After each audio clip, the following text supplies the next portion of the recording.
X's and O's. Welcome to ThreadTalk podcast. X's and O's, they haunt me. Oh, we're off to a good start then. They want me. Teresa's feeling it. I'm feeling it. Episode 68, you ready to get into it? I'm ready, Freddy. I've got 10 stories. I have 8. All right, so we're going to maybe have some left over, see how many we can get through. Probably have a couple left over for our weekly Patreon episode, but let's get into the stories. So I'll go and then Teresa goes. If you're new, we just rotate blind reactions from both of us. Sounds good. Are you ready? I'm ready, Freddy. Let's hit the road. Keep your arms and feet inside the vehicle. It's time for a great time. All right, go ahead. All right. This one's coming from True Off My Chest. My fiance left me over a letter and willingly disappeared. She got up this morning to go to work like always. I found out when I got up a couple hours later and found the letter next to my cup in the kitchen. I called her, but her number no longer exists. I called her boss, and she told me she has taken some days off and that from now on she will work from home. She doesn't know where she is. Her parents and closest friends have received similar letters. They think I must know something because I'm her fiancé, or I was. She left the ring inside the envelope of my letter and broke up with me in the letter. But I don't know anything. I don't know where she has gone. I don't even know if the letter says the truth. She may be dead somewhere and I have no way of knowing. I would like to say I'm heartbroken, but right now I am just numb and overwhelmed and mad with worry. I mean, my fiancé is gone forever apparently. She left me and she thinks I do not even deserve knowing if she is alive. Apparently, she feels too ugly to live in society and has run away to live alone God knows where. I knew she felt bad about her looks, but I never saw the issues since she is a perfectly normal girl. I never thought she would do something like this. She is amazing and I loved her dearly. I don't understand why she has done this to us and to herself. She never talked about it much, but I know she was bullied and I know a couple of people among those who did it.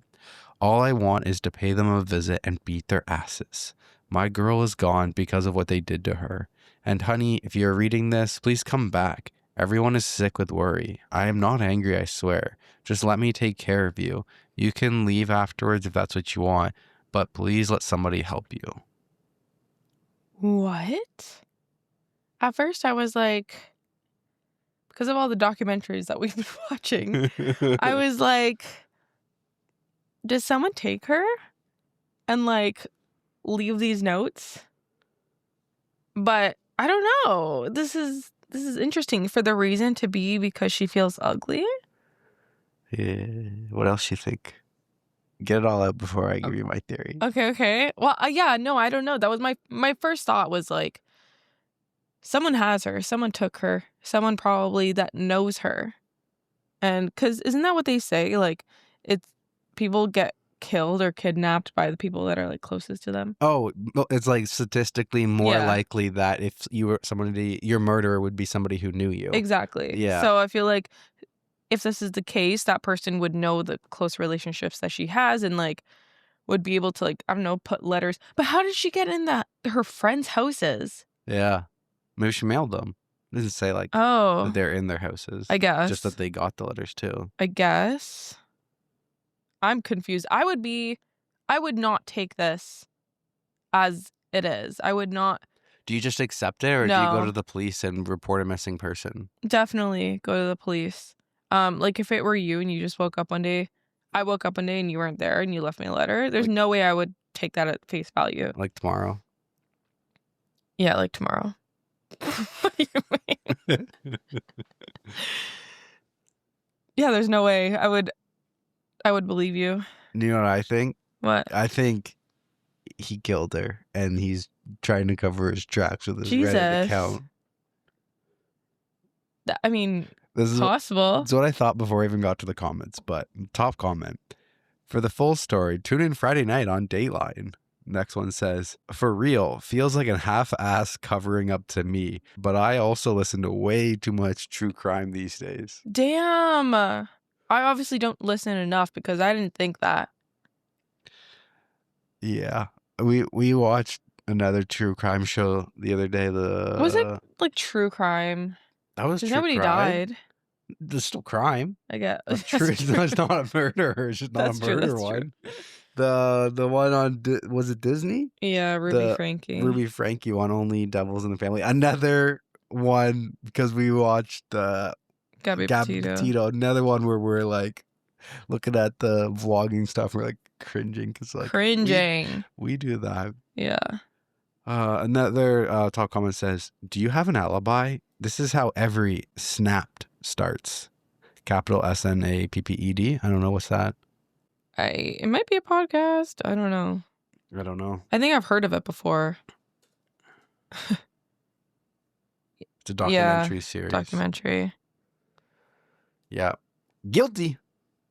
Any update? Guilty. No update, but he just comments a little bit. Says that he's talked to her family and he has got a clue where she could be.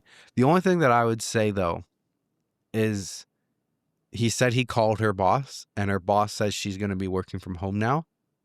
So, I mean, if the boss is like, yeah, guys, I have contact with her. She is my employee. She's working from home though. She's getting her work done. Could he really be doing her work for her? And then also like, if the boss is like, yo, she called me. She says she's, working from home. I mean, that's true. That basically clears him. She didn't quit. Right? She's still working. She hasn't just fully disappeared. She's just left everybody because she doesn't want. Damn, that's a really hard pill to swallow then. Huge. If that's the case. Biggest pill. That's a big pill. Like the size of a Toblerone. Okay. A Toblerone. Yep. All right, I'm moving on. Well, let's move on. My ex turned up last night drunk. Tomorrow is his wedding day. Should I tell his soon-to-be wife? I would think so. I was with my ex for 2 years. It was not the best relationship, and we broke up because I moved for uni and just didn't want to be with him anymore. It has to be almost 5 years since we broke up, and I am engaged to be married with my fiance, who is absolutely my soulmate. Yesterday evening at around 22 o'clock, he rang our doorbell drunk. His bachelor party was in the city I live in, and he came to see me. When my fiance opened the door, my ex just started sobbing, saying that he couldn't believe he, my fiance, was real or some bullshit like that. We took him into the apartment because he didn't look dangerous, and he just vocally vomited before he actually vomited in our bath. What I could gather is that he was still very hurt because of our breakup, that he still thinks that we could have made it work, and he regrets treating me badly. He then threw up again and called an Uber to his hotel. This was very surreal. He was fine. We fed him waffles and coffee to sober up and told him to write us when he was in his hotel to make sure he didn't die or something. I was left with a weird feeling, almost dirty. I am thinking of contacting his soon-to-be wife. Or should I call him to encourage him to tell his fiancé? Or should I not do anything and let this be an anecdote for my future? I mean, I feel like most times I say, just stay to yourself, whatever. But I don't know. I feel like, yeah, you maybe want to tell that person before they, marry them. Wouldn't you hope someone would do that for you? Exactly. I would definitely, even though you don't know the wife, my initial thought, as a girl's girl, I would 100% go to the wife. Because even if you go to him, like, you haven't known him for 5 years. You haven't spoken to him in 5 years. He could be like, yeah, I'll tell her. He still daydreams about you or sleep. Dreams, just dreams. You can't trust him. You can't trust him to tell her. No, why would you at all give him any trust to tell her? That wouldn't even be a thought of my mind of him getting any trust to do that. Yeah. That's a no. There's a part here where she says that that he thinks we could have made it work and he regrets treating me badly. Mm-hmm. Okay, so you broke up with him because he treated you badly. And now he hasn't even moved on and treated his fiance, his wife, as like I feel like there's some issues there because he treated you badly, and now look at him. He's showing up. He hasn't even moved on. That therefore kind of says you're treating your current partner badly. Exactly. Yeah. So it's like, tell her. But be prepared. You're going to stick your toe in the swamp. The crocodile might take your toe. You know, you get into the you get into the mess. Some drama. You get into the drama, some drama could come back on you. Where do these come from? Because you don't do this in our normal day-to-day life. You don't come up with these analogies. I bring it out for the podcast. Do you Google them before? No. You just make them up on the spot? Yeah. Dip your toe in the swamp so the crocodile can come. I was watching TikTok the other day of like the dude who goes in like the Florida Everglades. And I don't know what that is. They're like the swampy areas, I think, or something. Okay.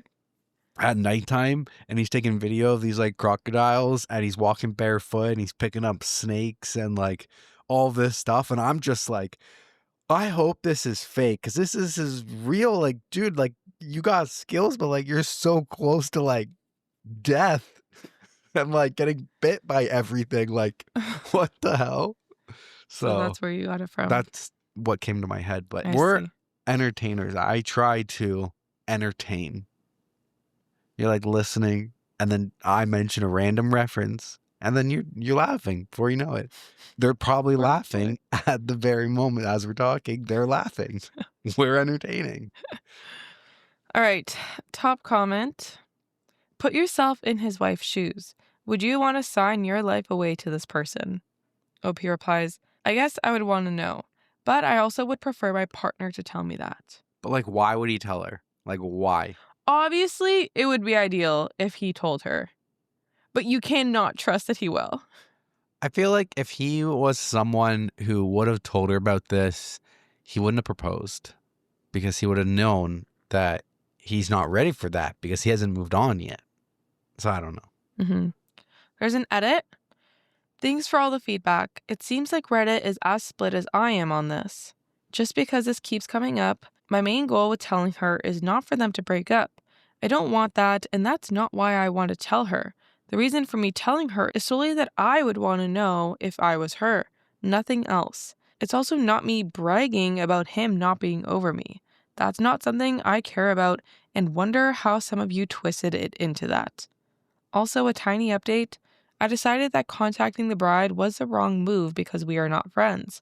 However, I sent his sister, an old friend of mine, a message basically saying to talk to her brother because he appeared at my door drunk and distressed, and to make sure he was okay.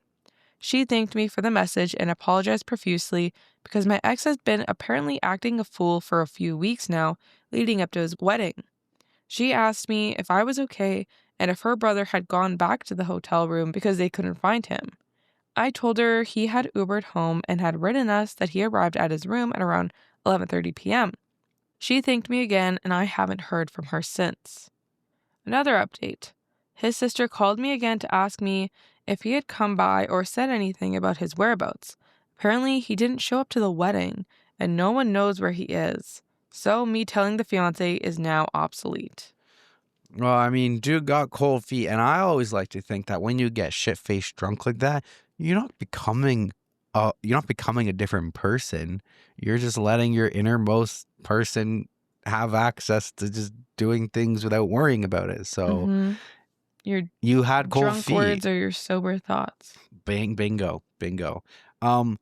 Is it common that the bachelor party is always so close to the wedding? You know, I always thought that was a movie thing because I don't think that's realistic. People don't actually do that in real life, do they? I don't know.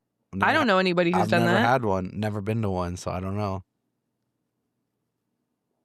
I don't think I have either, actually, but I don't think, like, I don't know. I don't see that on social media, at least. Yeah, I haven't been close to anybody who's been married. I've never been in a wedding party or anything. So. Yeah. All right, there's an update 10 days later. I'm updating because I still get a lot of questions. Long story short, he bailed. He decided he did not want to commit to his fiancée and bailed, and days later called to break off the engagement. A bit more details. After his sister and I talked, my ex's fiancé reached out and was kind of mad. The best man had told her he went to see me. At first, she was convinced we had sex, So that took a bit of talking. I felt sorry. She was very distraught. She apologized, I apologized, and told her I wished her the best. Saturday, I received a call from his sister. Apparently, X reappeared. He went all the way to France. His sister called me to apologize because my ex had stolen one of my lipsticks. I honestly had not noticed, but my ex admitted it to her. She PayPal'd me the money to buy myself a new one. I said I was not mad and asked her how she was and how his ex-fiancé was. On their end, everything is a mess. Everyone is mad at him. I don't know many more details and was kind of not willing to ask. But yeah, that's it. Damn, bro, he stole her lipstick and just fled with it to France? I feel like he wanted her to break up with him. I feel like he wanted to get caught with a lipstick or something. He wanted to sabotage? I mean, Like he just disappeared anyway. I don't know. Like why would he steal her lipstick? I don't know. It is interesting that dude just like drops off the mat. He's like, yo, I'm going to France. Yeah, but I think they're in Europe just because of they said 22 o'clock. North Americans don't say that. That makes way more sense. Unless you're Madison. Madison says that. Yeah, it's pilots. We're Canadians, so it's like when we think of France, we're like, he's got to get on a flight. He's got to go way over there. It's probably still a flight, but like they could have been in like Belgium or like Spain. They could have been the next country over from I think France, it's Europe, and he could have just did like a road trip for like 4 hours. Yeah. So I don't know what's the logistics with that. We're Canadian biased. We think every story is taking place in Toronto. No, I didn't. Speak for yourself, bro. Okay. Top comment. He stole a lipstick? A lipstick? What? Who does that? It's so bizarre it's funny. Stealing a lipstick of all things, and then his sister PayPaling you for it? Thanks for the laugh. Yeah, that's funny. OP replies, our guess is that he just grabbed the first thing he knew was mine. That was small enough to fit in his pocket. Dude cannot move on. That's like kind of creepy. If he just stole the lipstick just to steal something of hers, like, bro, he stole anything. He's a creepy dude, man. Yeah, I know. He's got issues. All right, back to me. Am I the asshole for confronting my boyfriend when he was acting suspicious? Little sus. I've been with my boyfriend for a while now, and I've always tracked his phone for his own safety. Yesterday, he said it was toxic and turned off location sharing. This came completely out of nowhere. I've been doing this for so long, and he just now decided to have a problem with it. Anyway, I tried to brush it off and bring it up later, but his shift had ended like 20 minutes prior, and he still wasn't home. So I panicked and called him several times because I thought he was cheating, but he didn't answer. I started looking through his PC to see if I could find anything, but he came home and caught me. I confronted him, and he tried to deflect by asking to see my phone too, which makes no sense because there's no reason for him to think I was cheating, so I refused. But now he's threatening to break up with me. I'm worried because we had a fallout a few weeks ago and just got back together recently. I don't want him to leave for good. Am I the asshole or is he gaslighting me? What's wrong? I don't know. I don't know whose side I'm on. You were like nodding your head. I was going through the story. I was, and now I'm like, what happened? She's going through his stuff, and like, he asked to see her phone. Why? Because she was going through his stuff. Oh, but he can't. I'm envisioning it as like he came in all accusatory towards her. No, he came in and caught her going through his PC looking for stuff. Okay. And then she confronted him, and then he tried to deflect by asking to see her phone too. Okay. I need more information. I don't have enough information here. Your thoughts, please. My thoughts is at the beginning, it's like we share each other's location. Mm-hmm. But then she's like, he wasn't home 20 minutes ago, and I called him several times. Several? Not just once? Not a text? Not, hey, you getting some milk? Getting milk. So what are you saying? You think she's kind of crazy? Okay, so one of the top comments. You're the asshole. You don't track his phone for safety. You track it because you feel like it might prevent or tip you off to him being shady.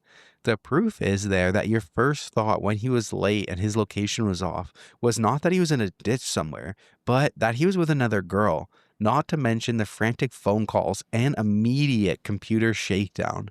Maybe he is being sneaky, or maybe he's tired of being constantly surveilled. Either way, you have major trust issues and the relationship has become unhealthy. It's therapy time. I agree with that. And then OP replies and says, if he was in a ditch somewhere, he wouldn't have turned off tracking. It's normal to question things. And I then, mean, that's also fair. and then OP replies, or no, and then the person who made that comment replies and says, yikes, I checked your post history. Clearly you're projecting from when you cheated on this dude like a month ago. Again, therapy time. Also, it's not normal to question things. If you're questioning things, something is rotten in the state of the relationship. So she cheated? Yeah, so then when you go and you go through her post history, she made a post a bit ago. Am I overreacting for feeling hurt that my boyfriend kicked me out after I confessed to sleeping with my boss? Oh, girl. And then she has another post come true off my chest that says, I hit someone in my car and I feel like my life is falling apart. No. She makes a post illegal but says, can I this shouldn't be funny, but can I sue the person I hit with my car for ruining my life?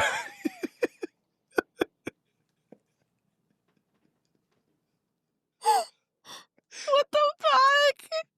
Wait, that's crazy. You're crying. That is crazy.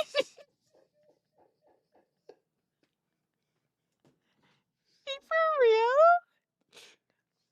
Oh my god. Can I sue the person I hit with my car for ruining my life? Apparently she was driving through a parking lot and the person just walked out between the two cars. And she was focusing on the road and everything. Oh my god. Yeah. That's crazy. So they're not explicitly exes, but I feel like They're it's soon coming. to be. I feel like It's definitely it's I feel definitely like there. coming. Okay. You're literally crying, dude. My face is so. Oh, okay. Okay, back to you. Okay. Am I the asshole for not selling my car even though my fiance refuses to sit in the front seat because my ex sat there? Hi everyone, I'm 27 male, engaged to my fiance, 26 female, and while we're preparing for our wedding, something recently came up that's left me confused and conflicted. I want to know if I'm in the wrong here or if her reaction is unreasonable. Here's the issue.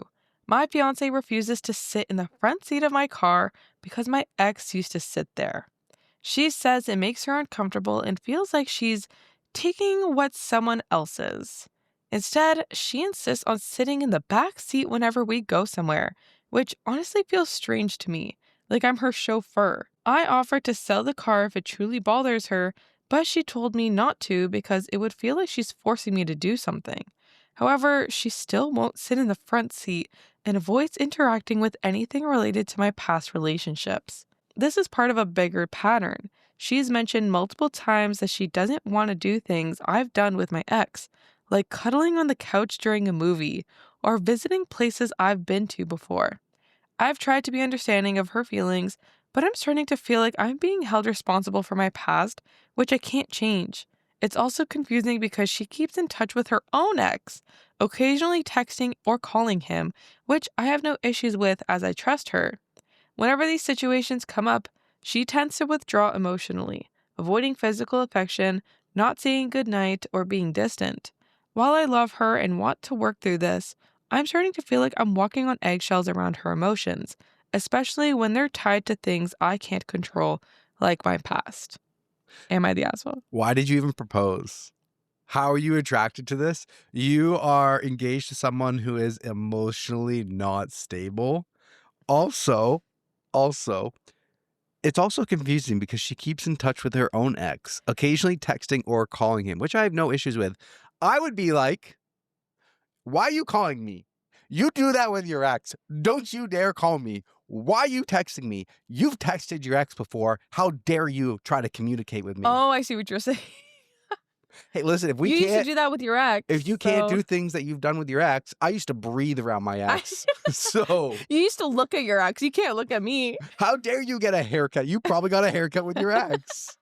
You're wearing shoes? You probably wore shoes with your ex. Are you sleeping on a bed? No, this is why? Like, no, but like, honestly, no. I have no sympathy.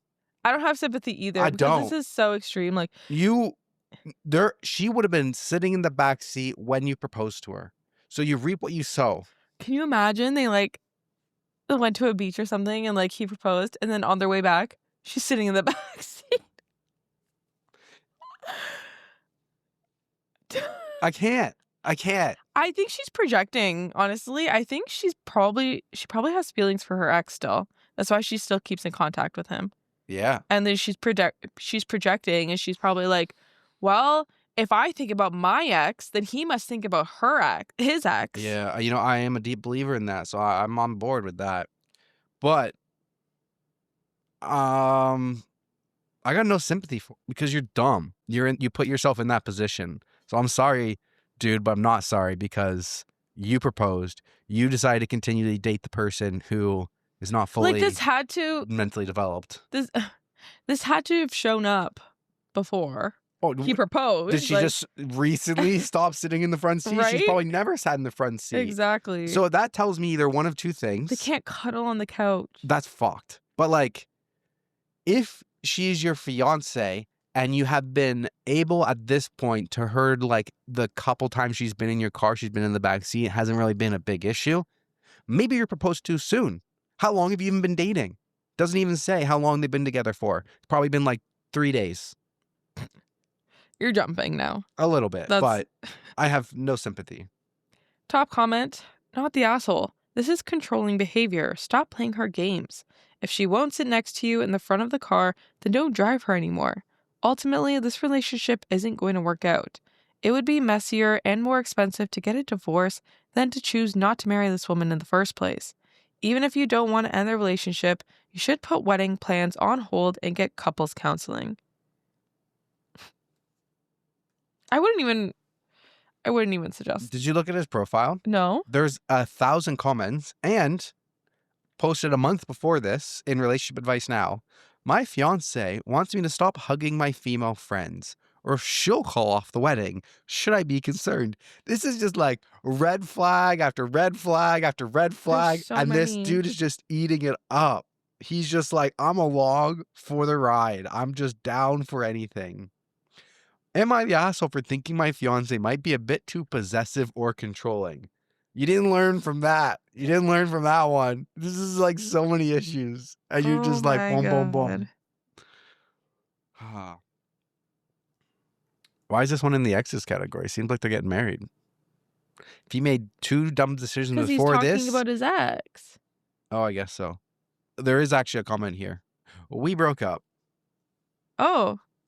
That one came a month later. Oh. Yay.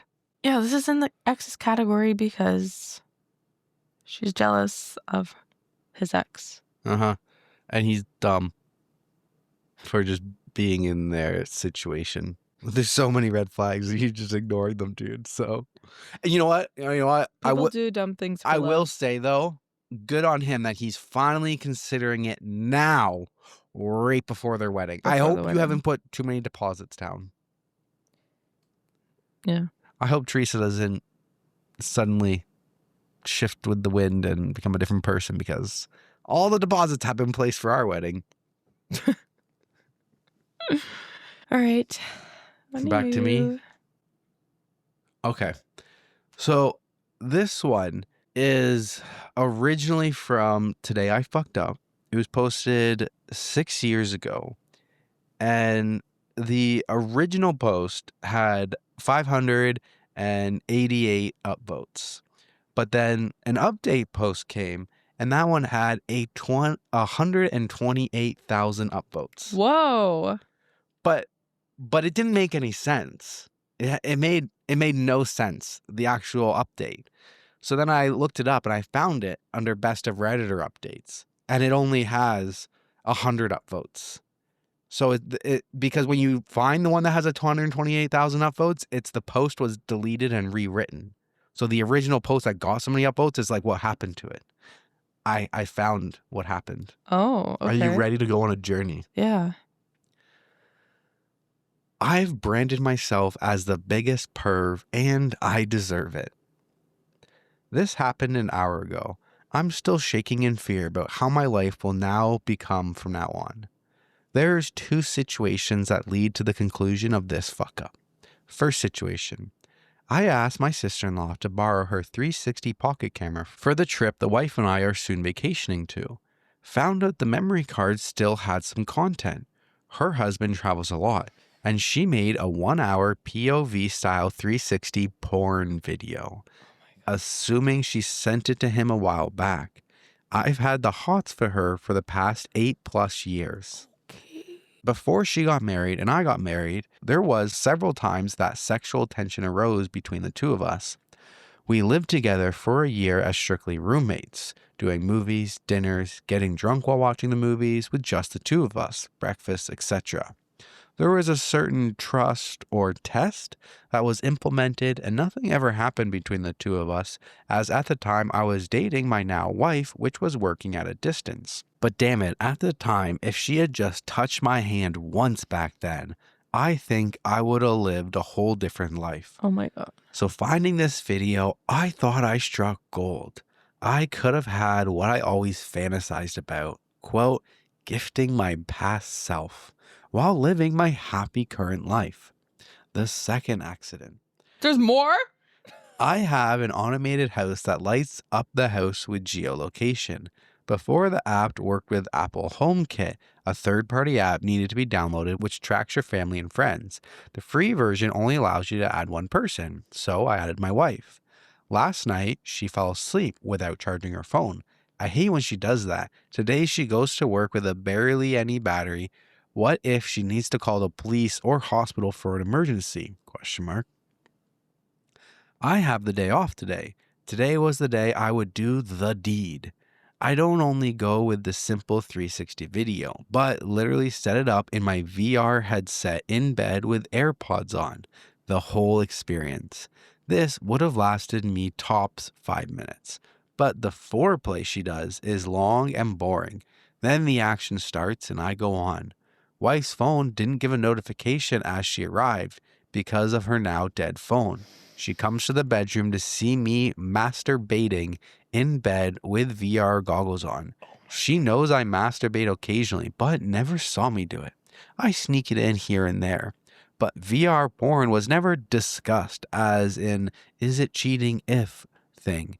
It was the type of combo we'd had at the very start of our relationship when we were still friends 10 years ago to see how far one could take it. Anyways, VR wasn't a thing back then, so it was never discussed. So I never knew if it was right or wrong for me to do so. I guess it was wrong, since she rushed in and ripped the goggles off my face. That's when I see her in the room. The fuck? She says. Then she looks inside. Is that my sister? I'm fucked. She still had her shoes on from arriving, so she just grabbed her bag with the VR headset and left the house. Seeing from the tracking app, she's at her parents' house, which are neighbors of the sister-in-law. I'm fucked. I'm so disgusted. Oh my God. Oh my God. This guy knows he's fucked too. Yeah. Like he's fucked in the head, not just fucked in your relationship. Like you are, there's something wrong with you. The way he types it is pretty fucked too. Yeah. I'm confused though. What are the two situations? I don't get the difference. I guess first situation, he found her porn. Second situation, he decided to jerk off to it. What the heck? Okay. Taking it to a whole nother level too, VR. But that is like one of those things where you borrow someone's video camera and they forget to take something off it. You immediately close out of it 100%. No, but And you no, he wanted the opportunity. He was salivating. elated. Oh, yeah. Oh my God. Her sister. It's fucked. I would also. It's also like a betrayal on her sister Oh, to never yeah. tell her about this. I'm assuming that she doesn't know that they had like, or that at least he had a crush. Huh? What do you mean? Am I misunderstanding here? There used to be sexual tension between them. OP and the sister. Was there? Is what he's saying. Right. So was there So wait, actually? so you or think the sister didn't know that he had this huge crush? Or it sounded like he lived with his wife and her sister. Like they were his wife, and they were three of them were roommates. But his wife was like working most of the time, so he was like alone home with the sister-in-law a lot of the time when they lived together. And there was, air quotes, sexual tension. Like, was there really sexual tension, or was it one-sided? Oh, I thought for whatever reason, OP was friends with the sister first and lived with the sister first. No. Before lived with her while he was dating the wife. dating her. And the wife was just like, she lived there too, but she was working. Yeah. She was gone working.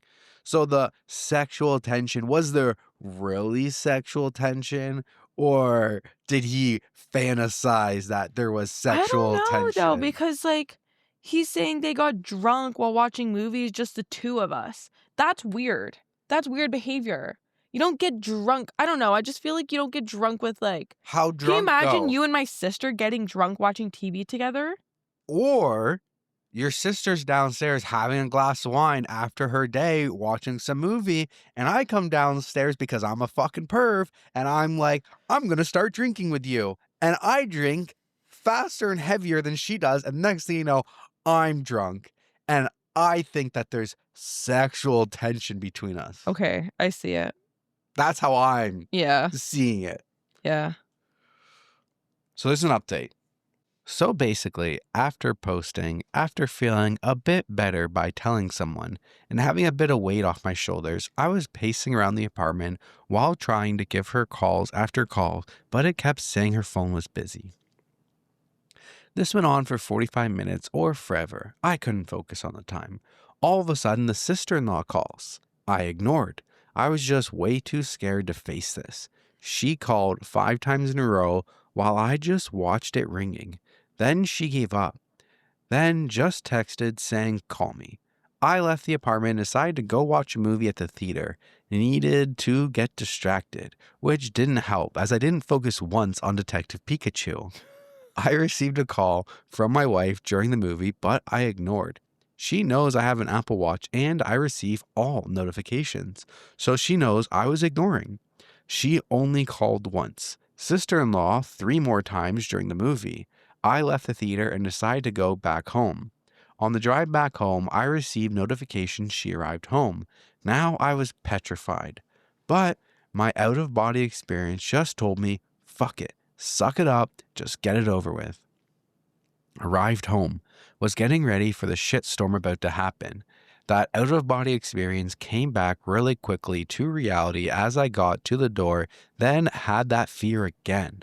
I know she got the notification I was back. I get in the house, and both wife and sister-in-law are in the living room on the couch. I didn't say anything, wanted one of them to speak first. What if I said, sorry? But there was nothing to be sorry about, question mark. At this point, I was trying to gauge the mood.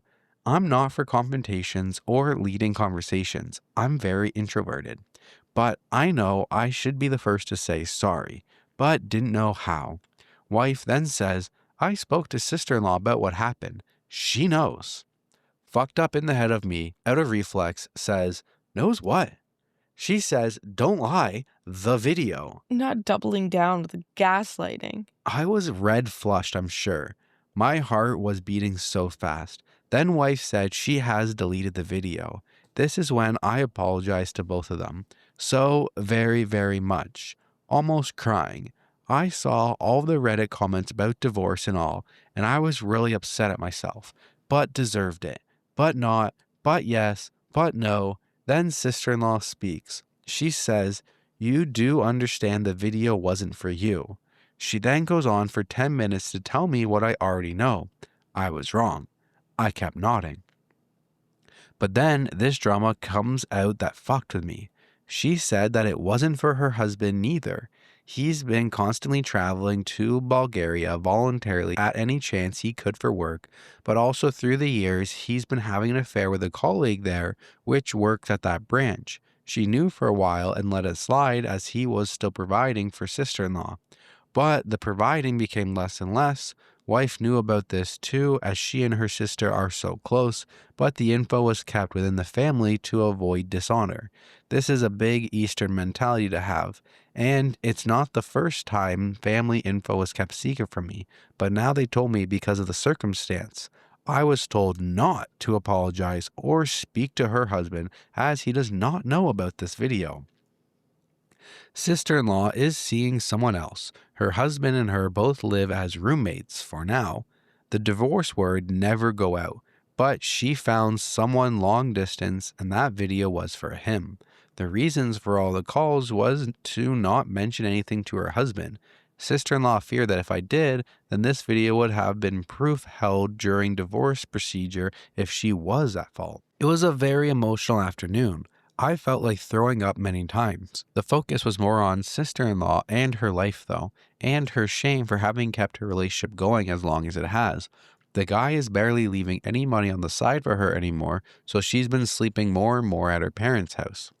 Me obtaining the video didn't come up more than once. I don't know if it was because it was too embarrassing for everyone or what, but it will come up another day for sure. Maybe after everyone has relaxed and tears dried.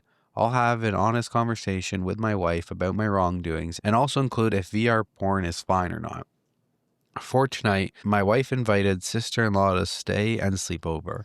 We got some food and drank a few bottles of wine to make us forget a bit, although it felt awkward as fuck. Sister-in-law seemed to be feeling better. She was smiling and laughing and slapping my shoulder or kicking me under the table every time I made a joke.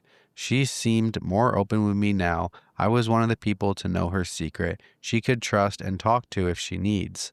We will all three sleep in sleeping bags in the living room like camping to keep her company during this tough time for her. Wife seemed okay for now too.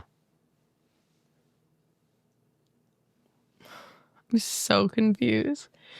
Why would they invite her to sleep over? Also, why would she accept after knowing that he just watched her porn? A little awkward, no? Oh my God.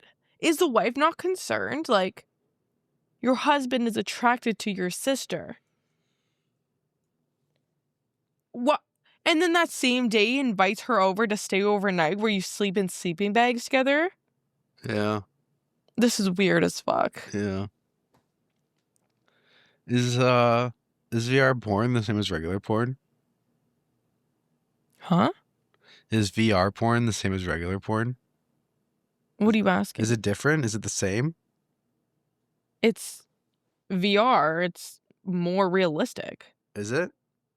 I would imagine so. Like, are you just like popping on like the Apple ones and you're just watching Pornhub through the lens? I think so. Or is it like a whole different thing? Like it's a video game. Like it's a whole simulation. Because there's like VR goggles where like when you look into them and like you're riding the roller coaster, you can't see anything. That's what I'm imagining. But then there's also like the Apple ones where they're like just overlays in everything. But it's not like you can still see everything that's here. It's not creating a whole thing. Maybe that's not How would that reality. be to watch a video though? I don't freaking know. All right. There's a final update. This is his now ex-wife. Did he not realize or too dumb to remember we share everything, including the same Reddit app? I logged on to see this throwaway as the default login account. I've removed all of this personal story for my family's protection and changed his account's password. Oh shit. Although it might be too late and already circulated online. I took a look through the comments and was seriously disgusted by most of the responses suggesting to sexually approach both of us last night. What? Which my sister did mention he tried something in the middle of the night. This guy is incredibly living in another world. But come on! It was right in front of your face. I'm only posting this to reassure everyone thinking he got away with it that these types of scumbags do not. I came home yesterday with my sister to pack my shit. I saw his update saying I seemed alright, but I was keeping it in for the next morning. Reason we slept in the living room is because I didn't want him to see my bags in the corner of the bedroom. He came home suddenly before I finished packing. It wasn't a fun camping or a picnic. Oh my God. This morning before he woke up, we grabbed the rest of my stuff and left. I went to the bank and froze our joint account before he irresponsibly starts taking cash out. I'm not seeing him anymore, going to lawyer up, give away all this Reddit gold to the comments that I feel were actually reasonable, and divorce his ass. Damn. Oh, and if you read this, I've deleted the tracking app. My lawyer will call you to unfreeze your share and take the steps to unlink me from any other tracking apps you might have on me. That's crazy. So when I was reading the OG post, I had 128,000 upvotes. That's all I read. Yeah. And I was like, wait, where's the original story? Yeah. Luckily, I was able to go through and find the original story Oh my because the God. best of Reddit updates. Yeah. So he's truly delusional. Yeah. Yes. Big She was planning on leaving him. big delusions. Okay, sorry for yelling at her. Craziness. I mean, having her sister over is better than just like facing your partner that you're planning to divorce and leave tomorrow by yourself. Yeah. I see it now. Yeah. Damn. That was a wild one. Yeah. Yeah. All right. Back to you. Ex-fiance wants to meet up after leaving me at the altar 4 years ago. Trigger warning for talks of substance abuse and overdosing. Basically, 4 years ago, I, 29 female, was supposed to be getting married to my fiance at the time, Jay. Everything was going perfect. I was in my dress, had my makeup on, and taking pictures with my bridesmaids.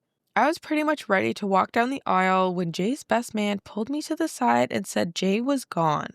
He had gotten into a car and left, and no one was able to get a hold of him. I came home to our apartment and all his stuff was gone. He's been pretty much a ghost ever since he left me, and I had to force myself to move on.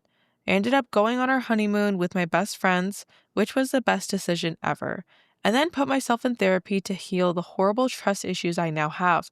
I haven't heard from him once until today. I guess he got back in contact with an old mutual friend who gave him my number. Jay texted me and said he wants to meet up and apologize. He said he has a lot to explain to me about what happened that day. I'm torn. I swore Jay was a dead memory, but my curiosity and desire to get closure with him is pestering me. My current boyfriend supports me whatever I decide, and I feel out of respect to him and how wonderful he's been, I should ghost Jay. I'm very confused. I never expected to hear from Jay again. I have no idea what to do. Please help. I mean, it's up to you. Do you want to listen to a bunch of bullshit spewed out of his mouth? Then sure, go take it. If it was me, I would message him back and be like, sure, let's meet up at this place. And I would like, I don't know, maybe make it the church where you're supposed to get married or something. And then never show up. I would ghost the shit out of him. I'd be like, oh. And then I would try to give him like the hope that like, oh yeah, he'll get to reconcile, and then just rip it away from him. Right? Try to just give him some karma. I'm a spiteful person, so. Yeah. It wouldn't be beneficial to OP at all. No, it's not good. I'm like, maybe. I don't know. Maybe she gets some closure. Answers. Yeah, maybe he was kidnapped or something. But like he wants to do it to get, because he's been feeling guilty all these years. He wants to do it for him. For himself. Not for her. Exactly. So you would only do it you need to do what is best for you. If you've moved on and you're good, it doesn't matter what he says. Yeah. Okay. Maybe he's got some story that's like a movie, like he was kidnapped and, he had to go rogue and go black because people were tracking him or something, you know, and now he killed them and he's finally free to live his life again. All right. You know, like a dark secret John Wick agent or something. Would very unlikely because life isn't a movie. So I would say ghost him back. All right. There's an update. What does she do? First off, I just want to thank everyone for the advice. I honestly wrote the post to just vent my frustration and confusion and possibly get advice. I honestly forgot about the post for a few days until my sister and I were talking and she mentioned she saw a post from some girl getting left at the altar and ex showing up again years later. I told her it was mine and she had been pushing me to do an update post. I figure it might be therapeutic to write everything down as the final closing of the J chapter. This all happened 2 weeks ago. Against most of the advice, I did meet up with Jay. As a lot of you said, it did not add any value to my life. Also, it was part of a 12-step program and he was making amends. We met up at a park and my boyfriend came with me. He sat off at the side while Jay and I talked. I actually feel stupider after meeting with him. There were a lot of things in our relationship that would have had me out the door if I paid more attention and if he wasn't such a great liar. Basically, for the last year of our relationship, he was doing drugs and cheating on me. He had been struggling with his sexuality for years, and it's not surprising it ended up this way, now knowing the truth. His family are incredibly homophobic and horrible people. I wanted nothing to do with them when we were together, but he insisted on them being around just for the big life events like our wedding. The drugs were something to get him through the day and act like he was in love with me when he was actually in love with someone else. He had met his boyfriend at work, and I had actually met him a few times when I'd drop off lunch for Jay. When our wedding approached, his boyfriend said he needed to choose, and Jay chose him. So he packed his bags up and pretended everything was great until his boyfriend picked him up and they moved 2 towns over. I asked him if he was still with his boyfriend, and he said no. He thought he could quit the drugs once he was free of his family and lying, but he couldn't. His boyfriend found out and left him. He kept going, getting high and hooking up with randoms. One of his regular hookups ended up overdosing while they were asleep in the same bed and died, and he realized he had to get sober. He apologized for not just being honest with me and leading me on like he did. He wished he could go back and be truthful because I would have been the most accepting of him being gay out of everyone. He said he missed me when he left because even though he didn't love me romantically, I was his best friend. It was a lot to take in. I told him while I'm glad he's okay and is doing better, I prefer us not to have any contact moving forward, but I do forgive him. He said he understood and he was only in town for a few more days and he'd be gone for good again. I'll admit when I got home, I cried. My boyfriend held me and ordered me my favorite takeout. He's been really the best and didn't pressure me to talk about anything until I was ready. So if I got anything out of the worst day of my life, it led me to who I am now. Yeah, that sucks. And yeah, like she said, I don't think it added any value to her life. And I think she was better off not knowing. You think? I do. Because I feel like she's just going to keep one. Like, she had done a good job of moving on, not needing to know the answer. And now all this does is it's going to make her think about it more, think back on it, think about the different times and everything. I think she would have been better off not knowing. I kind of think the opposite. I feel like naturally, like your curiosity will get the best of you. You'll probably, even though you think you moved on, I feel like thoughts will come in, pop into your head every now and then, like, "Ugh, what did I do wrong? Why did he leave me? Was this something that I did? Is there something wrong with me?" Maybe that's just my insecurity talking, but I Well, feel like that's maybe. the way I would think. And at least with this, I feel like for me, it would bring me some closure for realizing that it had nothing to do with me and everything to do with him. Yeah, that's possible. I feel like it depends on where your closure was at that point. Like, had you fully moved on from it? Or did you still think about it once in a while? I don't know. Yeah, I just think like now it's like everything's fresh and now you're forced to think about it and forced to think that is about all true. these It's like other opening up equations. a wound. You're like opening up the wound when it's like the Yeah. scar was getting smaller and smaller and it's like you just ripped it right back open. So, but Yeah. there's really no right or wrong answer. It is true. But yeah, But sorry, I was going to say it's hard to resist. of course. Top comment. I think, like OP, I wouldn't have been able to resist meeting with the ex. Hell, at least she knows. Yeah. If it eats away at you of like, now you need to know stuff, like, yeah. Like, while I say I think better off not knowing, I would think too, I would have a hard time not knowing because I always seem to need the answer for everything. Mm-hmm. I'll watch 7 more episodes of the show that I don't like because I need to know the answer. Yeah. I need to know how it ended. I'll read through the whole Onyx Storm book because I need to know the ending. Spoiler alert. Spoiler alert. I finished Onyx Storm, and we will talk about it at the end. Yes. Okay. All right. Back to me? To you. Am I the asshole for giving my ex-wife a large amount of money I won despite the anger of my girlfriend? I recently won a fuck you amount of money. Oof. I won't say exactly how much, but it's in the millions. It makes me feel funny even typing this. It's enough to change the life of myself and my family. That's nice. My ex-wife is the mother of my 2 kids. She is an amazing woman and good to the bone. We divorced 6 years ago because I had an affair with my current partner. I was in a low place in my life and I fucked up. She was in incredible pain, but like a fucking saint, she allowed me to still see our kids who mean the world to me. Allowed our divorce to be as pain-free as possible despite the fact I know she was hurting. She still is close with my parents. She is respectful to me, although she refuses to talk to my girlfriend. Mm-hmm. She was actually the first person I phoned after my mom and pops after I found out I won the lottery.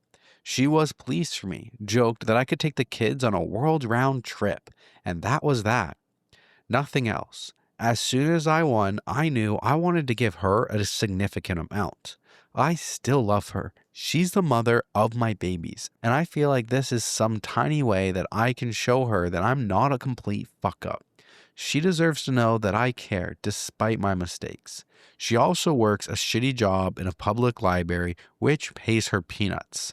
She would actually be able to pursue her hobbies this way. Give our kids a better life between us. I haven't discussed this with my ex yet, but I have with my parents who strongly agree, and my lawyer who was very surprised but on board.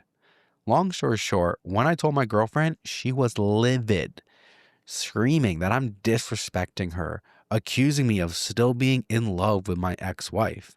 I'm not in love with her. We've both grown apart. But of course, I still love her for being an excellent co-parenting partner and mother to my kids.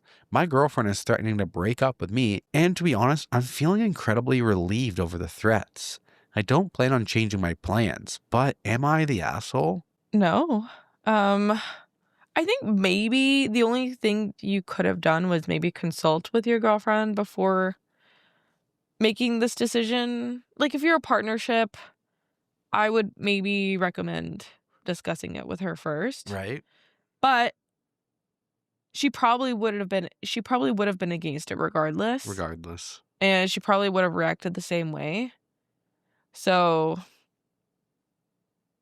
yeah, no, definitely not the asshole for wanting to support the mother of your children. Yeah, who has been a rock. I think I would too. Yeah. I feel like it'd be almost kind of cruel in a sense not to. Yeah. And it's like now your kids, when they were dad, lots of money, they do whatever they want, but then she's still struggling raising your kids, and when she has them, she's struggling and stuff. Like I feel like that's a fair thing to do at the like mainly for your kids, but like also like for her as well, but like to like kind of balance that with like he's trying to make up for it in a way. He's trying to make up for it, but I think it's also good for like the kids to have both of the parents to have like equal financial, because that unlocks things in the world. Of course. So I'm on board with it. I'm on board too. I could see it doing the same thing. Yeah. So top comment, not the asshole if you intended for the money to help out her and your kids. If you only intended to give it to her because you love your ex-wife, then you're a bit of an asshole for making your current girlfriend a plan B. The way she reacted was a little over the top, but to be expected since you're giving money to another woman that you used to be married to. Otherwise, you do have kids to provide for and none of her business because you're not married and you don't share the money. Just a question. Did she know you had a wife when you had an affair with her? Because if she did, then the whole disrespecting her is a little bullshit because she did the same thing to your ex-wife. Period. OP replies and says, she did know I was married to my wife, yes. I agree that her claiming disrespect is bullshit because we both engaged in very disrespectful behavior towards my ex-wife. Mm. The money is being given with the full intention that ex-wife did me right over the years and I want to do right by her too. She's the mother of my kids and she also deserves a good life. I also want the kids to grow up in two wonderful environments instead of a dad having a nice place and mom's place being comparatively bereft. I don't think that would be fair. Yeah, it's kind of what I was saying, right? Like, Yeah. dad's house is a mansion. They go to mom's shitty little apartment. It's like, I have balance on both sides. And then not to mention, yeah, like she treated you right, even though you did a extremely shitty thing. It's the least that you could do. Mm-hmm. Especially when it's like if you won the lottery and it was like 50 grand. Okay. Do you really need to share that? Like No. that, you're just putting that into savings. You win the lottery and it's $10 million. That's some fuck you money. Yeah. Like you win the lottery and it's $1 million. No, that's not really fuck you money. You can get like 20. You know what I mean? Thousand. Like it's not that much. Like that's Yeah, enough no, for you to like buy a house. Yeah. And like or like invest in your kid's future. It's not really enough to kind of like give your ex-wife so much. Yeah. It'd be like, hey, like college fund for the kids, everything like that, and retirement. It's really what you should do with $1 million. But if you get 10 million, it's like, oh, okay, I could give you $1 million Mm-hmm. and I still have lots left over. So I feel like it depends on the amount. Yeah. He said it's in the millions, so. Right? Yeah, I would agree. The next comment says, my biological father basked in the sunlight that only fuck you money could bring. He owned a fancy house in a great neighborhood while my mom and I rented in a trailer park. Imagine rubbing that money in your kids' faces instead of immediately thinking of them and their futures. Wild. You're a good dad, not the asshole. Yeah. I do agree with the comment, though, if it was for the kids, which honestly, I don't even know if I get that vibe from the way he's wording it. No, it seemed more, it was like for her. For her. The fact that she made the divorce easy, she made the co-parenting easy when she could have like fucked him over. Or not fucked him over, but he fucked himself over and she could have stuck by it and got like the over custody, really fought him tooth and nail, treated him like shit, made it a nasty divorce. And she didn't do that. And he feels guilty and wants to pay her back. I think he's overcompensating now. Yeah. I'm here for it. I'm on board for it. Yeah. So this one was posted 6 years ago with 45,000 upvotes. Damn. All right, back to you. Okie dokes. Recently informed by my ex that he never wanted to break up with me and our breakup was actually a test. My now ex-boyfriend, 23 male, of 2 years abruptly texted me, 23 female, a couple of weeks ago saying he wasn't happy anymore. I tried to call him and he said he'd call me back later. I called again later and he ignored it again and just texted, quote, I'm done. For a couple days, I still wasn't really sure if he wanted to talk about things. I kept trying to call him or text him, but I was ignored. He told me that text saying he wasn't happy was him breaking up with me, and he thought it was obvious. I saw him in person yesterday. Since we wanted to try being friends, I started talking about all my plans for the future, which included me moving states and traveling. He got upset and started crying, asking if I'd really just leave him like that. And I was like thinking, huh? You left me. Why are you mad I'm moving on? But then he started saying he was still in love with me and still wanted to be with me. And when he sent that text, I wasn't supposed to just accept it.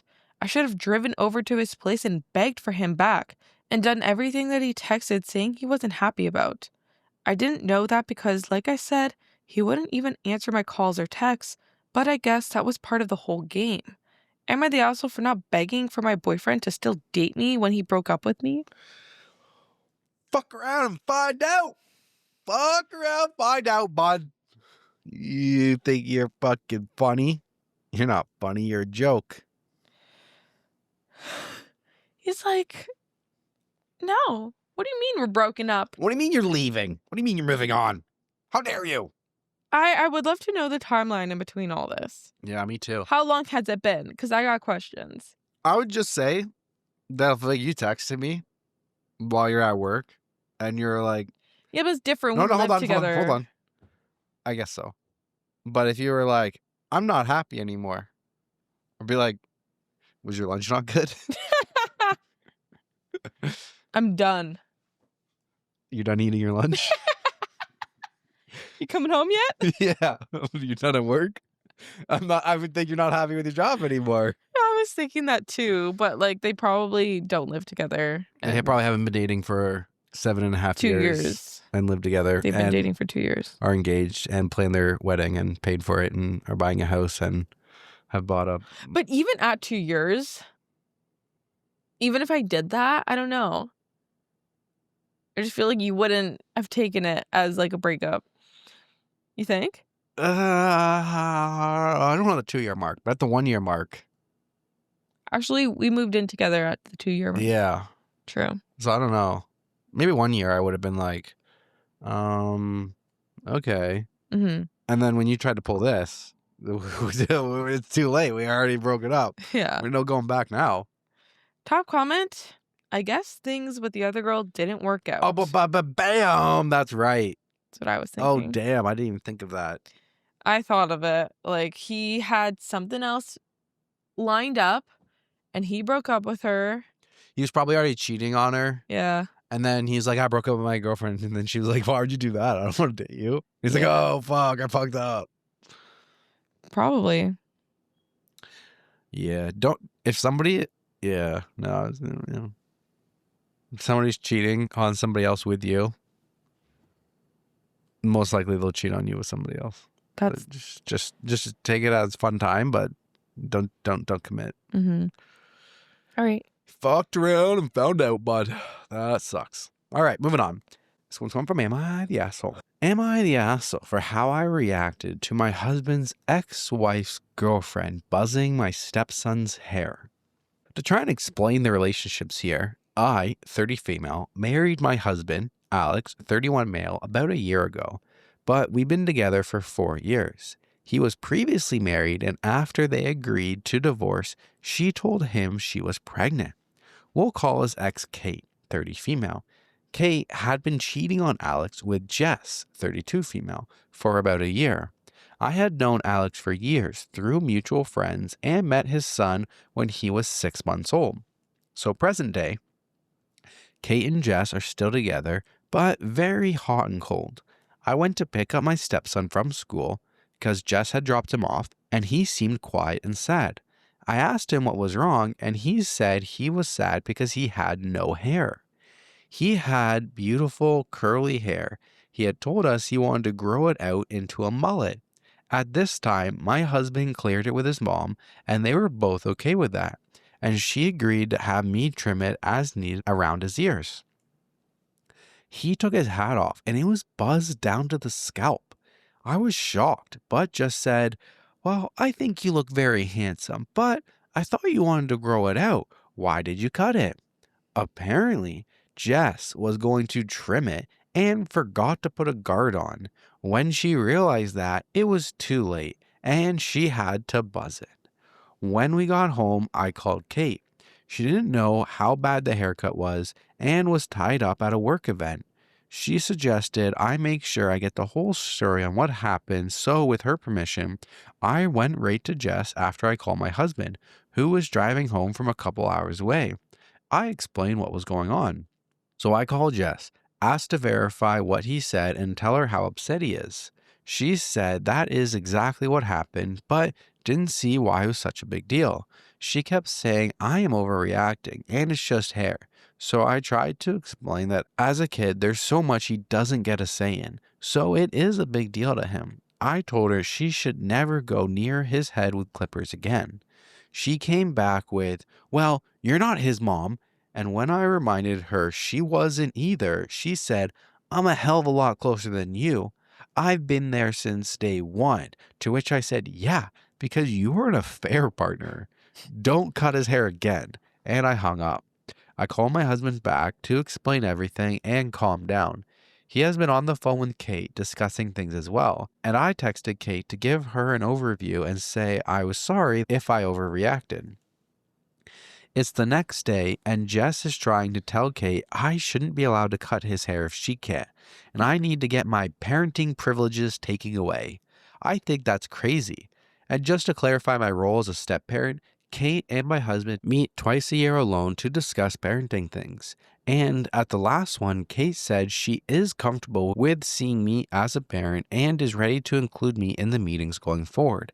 But am I the asshole for being upset with Jess for not only buzzing his hair, but how she reacted trying to minimize it? I think you came in a little bit hot in the beginning towards Jess. Like I understand. Like maybe okay, it is a little bit weird that she just forgot to to have the guard on. Was it intentional, or like could it have just been an honest mistake? I feel like it could have been Maybe. if you're dumb. Right? But like, or if you just had like, shit happens, you Yeah. just blanked out for a second. You're Yeah. like, like you're rushing or you're spacing and, you went to go trim it and then you just accidentally, you're like, oh, I am sorry, buddy. Yeah. And then, yeah, but like, it could have been a mistake. Yeah. I feel like you did come in a little hot, and Jess could probably have been feeling guilty, and then you like came at her and was like She defended herself. attacking her as she defended herself. I mean, she does say like the kid says one story and then Jess says the same story. Yeah. So it wasn't like there's conflicting tales of what happens. Jess came in, she tried to trim his hair and she messed up and then she had to fix it. But also, just a hypothetical over here. What if, you come in and you're like, bzz, and you really mess it up. It's disaster, just right 2 inches up his ear. Not only did you come in, you got panicked, and then you took more off by accident. It's really fucked up. What if, hypothetically, instead of just going in and just, all right, all your hair is gone, why don't we take you to an actual hairdresser's appointment to see if maybe they can fix it or something? Maybe they could do something with it to minimize that. Maybe ask the kid, hey, buddy, how do you feel about this? I just took a chunk out of the side of your head. Would you prefer to let that grow back in, or would you prefer to cut it all off? Maybe she did. Maybe he chose Buzz. No, he said that. That's what she did. He didn't say, I asked her not to do it, and she did it anyway. So. Yeah. And he said that she just wanted to get it trimmed around the ears, right? So most likely, it was beside the ears is where the buzz happened. Why does that mean you got to take the top off? Take him to a barber shop. You can give him a fade around the outside of his, and you can leave everything on top. She probably panicked. Yeah. But yeah, I would agree. Like the smarter thing to do would have been take it to a professional, and they could probably fix it. Yes, but that doesn't mean you're malicious. Yeah. Just because you made a mistake and then you thought you had to buzz the whole thing doesn't necessarily mean that you're malicious. You could learn from that and be like, oh, okay, this happened again. We're gonna do something. Like there could be a little bit of leeway, sympathy here. I'm gonna say everyone sucks here. You think so? Like, also Jess, I don't know, like her comments, like you need to take away her parenting privileges to OP and stuff. Like, yeah. OP was like she came in hot, and like Jess is also being a little bit of a biatch. Yeah. Top comment. Not the asshole, and I don't believe Jess. As soon as she saw that she'd shaved it too short in one area, that meant she had to shave his entire head. I bet she didn't like that she was the only one not included in the mullet decision, so she did this on purpose. Oh, I didn't think of that. Like, maybe. Yeah, I would also say, like... But I do feel like mistakes happen. I don't know. Why is anybody asking for a mullet anyway? Are they making a comeback? Yes. You haven't seen? When I was, like, teenage age, like, mullet was, like, the worst thing that you could do to your hair. It was, like, the most embarrassing. Like, nobody did a mullet. Everybody referenced the mullets of, like, the 80s and how it was terrible. But I see a lot of people with them again. Yeah. They're cool again. Yeah, they are. Trends come back around. Yeah, it's weird. People stopped wearing flared jeans in like 2010 to 2020, and now guess what? They're back. What are flared jeans? Jeans that are not skinny jeans. What would you flared at the bottom? What are regular jeans? Huh? What are just jeans? Jeans are like the material. There's only skinny jeans and flared jeans? No, there's no middle? What? You're not getting my point. Okay, there's different types of jeans. Yes, jeans are not just jeans. I got jeans on. You're a man. Yeah, I wear jeans. Okay. I don't know. There's an update for you. You stress me out. I had no intention of posting another update, but I've gotten a lot of DMs asking if anything has changed, so here's a final update before I log out of this account. Kate and Jess met to talk, and I don't know everything that was said, but all I do know is that Kate then told us she would be filing a restraining order against Jess and asked for my help because unfortunately I have had to file one before.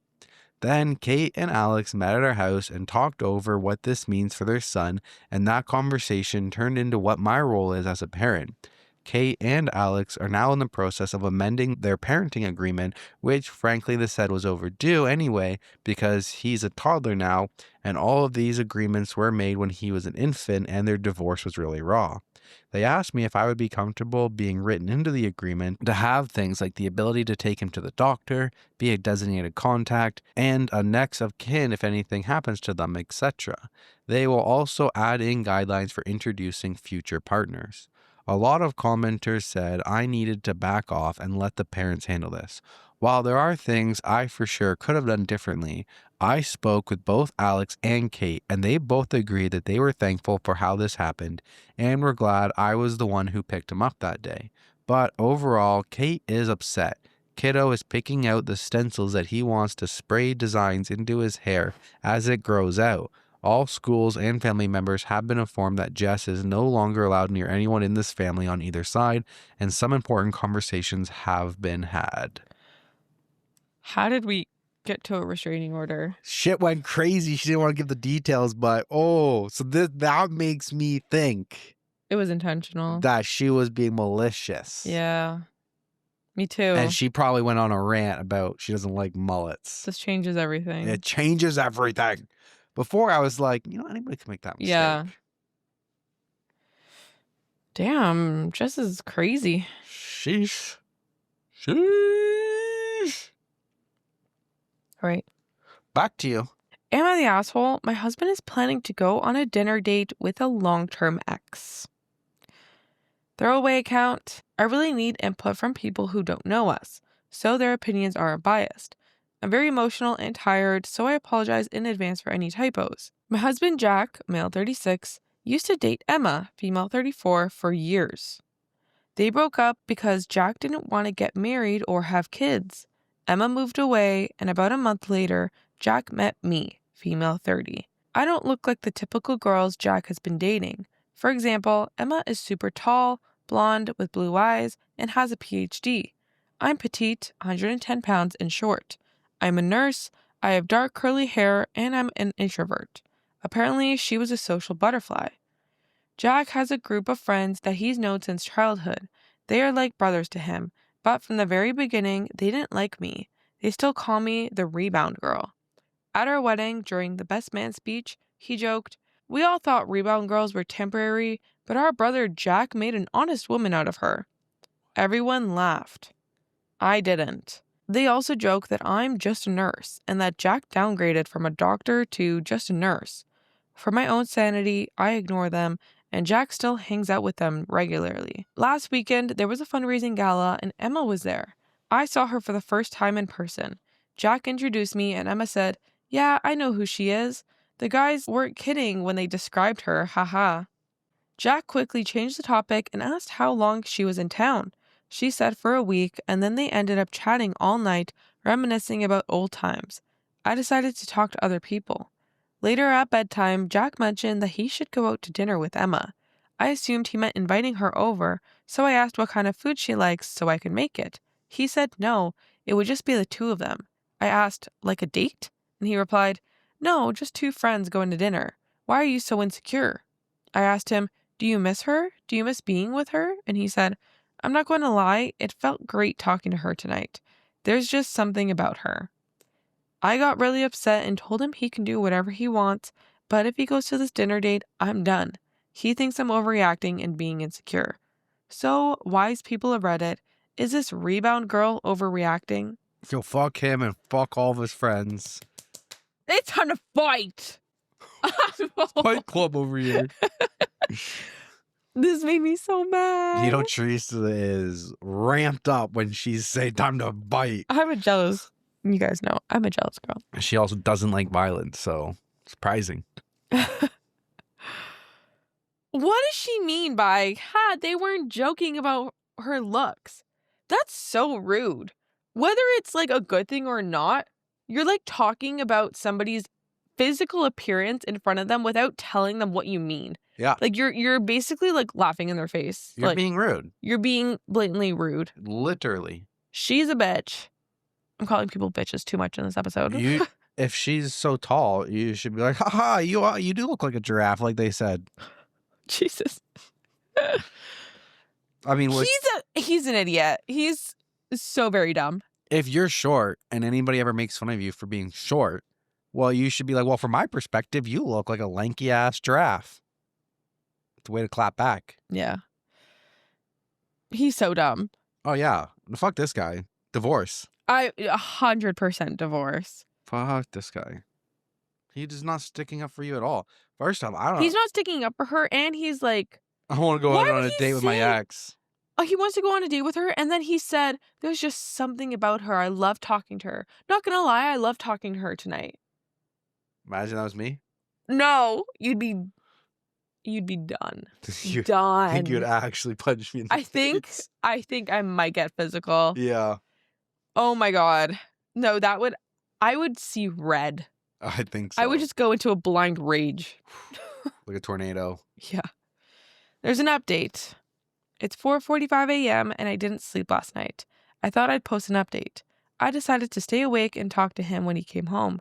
When he did, I told him, quote, I could have tracked your location, shown up at the restaurant, and done so many things to get my answer, but I'd like to believe you have enough respect for me to tell me, were you on a dinner date with your friends or Emma? He showed me pictures and said, no, it was all of us, me, my friends, and Emma. I was stupid enough to feel relieved, even feeling bad for accusing him. Then he told me to sit down because we needed to talk. He said that after seeing Emma at the gala, he couldn't stop thinking about her. He decided to take Monday and Tuesday off and spend the whole day with her, while I assumed he was at work. He went on about how strong their connection was, how they couldn't stop talking, and how much he enjoyed being with her. He told me I'm a sweet woman, but he never felt that spark with me. He said that at dinner, Emma was laughing and having fun with everyone, and it felt like old times, compared to me being quiet and uncomfortable around his friends. He said it's best if we go our separate ways. I asked him if they had sex, and he didn't reply. I asked again and again, but he still wouldn't answer. I was so upset and asked, why did you marry me if you're not over her? He said he thought I was the one, but these past 2 days made him realize there's no spark between us. He kept going on about how sweet I am and that I'll find someone too. I told him to shut up. I said, Emma knew about your cancer treatments. Where was she when you needed a friend? Why didn't she ever call you back then? He went quiet. I feel stupid for ignoring all the red flags over the years and wasting 6 years of my life with him. My next step is hiring a lawyer and finding my own place. I feel so numb right now. I'm going to contact my brother to help me. Thank you, everyone. Jesus. 2 days it took him to destroy his marriage of 6 years. These last 2 days made me realize there was no spark. Fuck you, bud. I'm taking half your shit. You're done. You're done.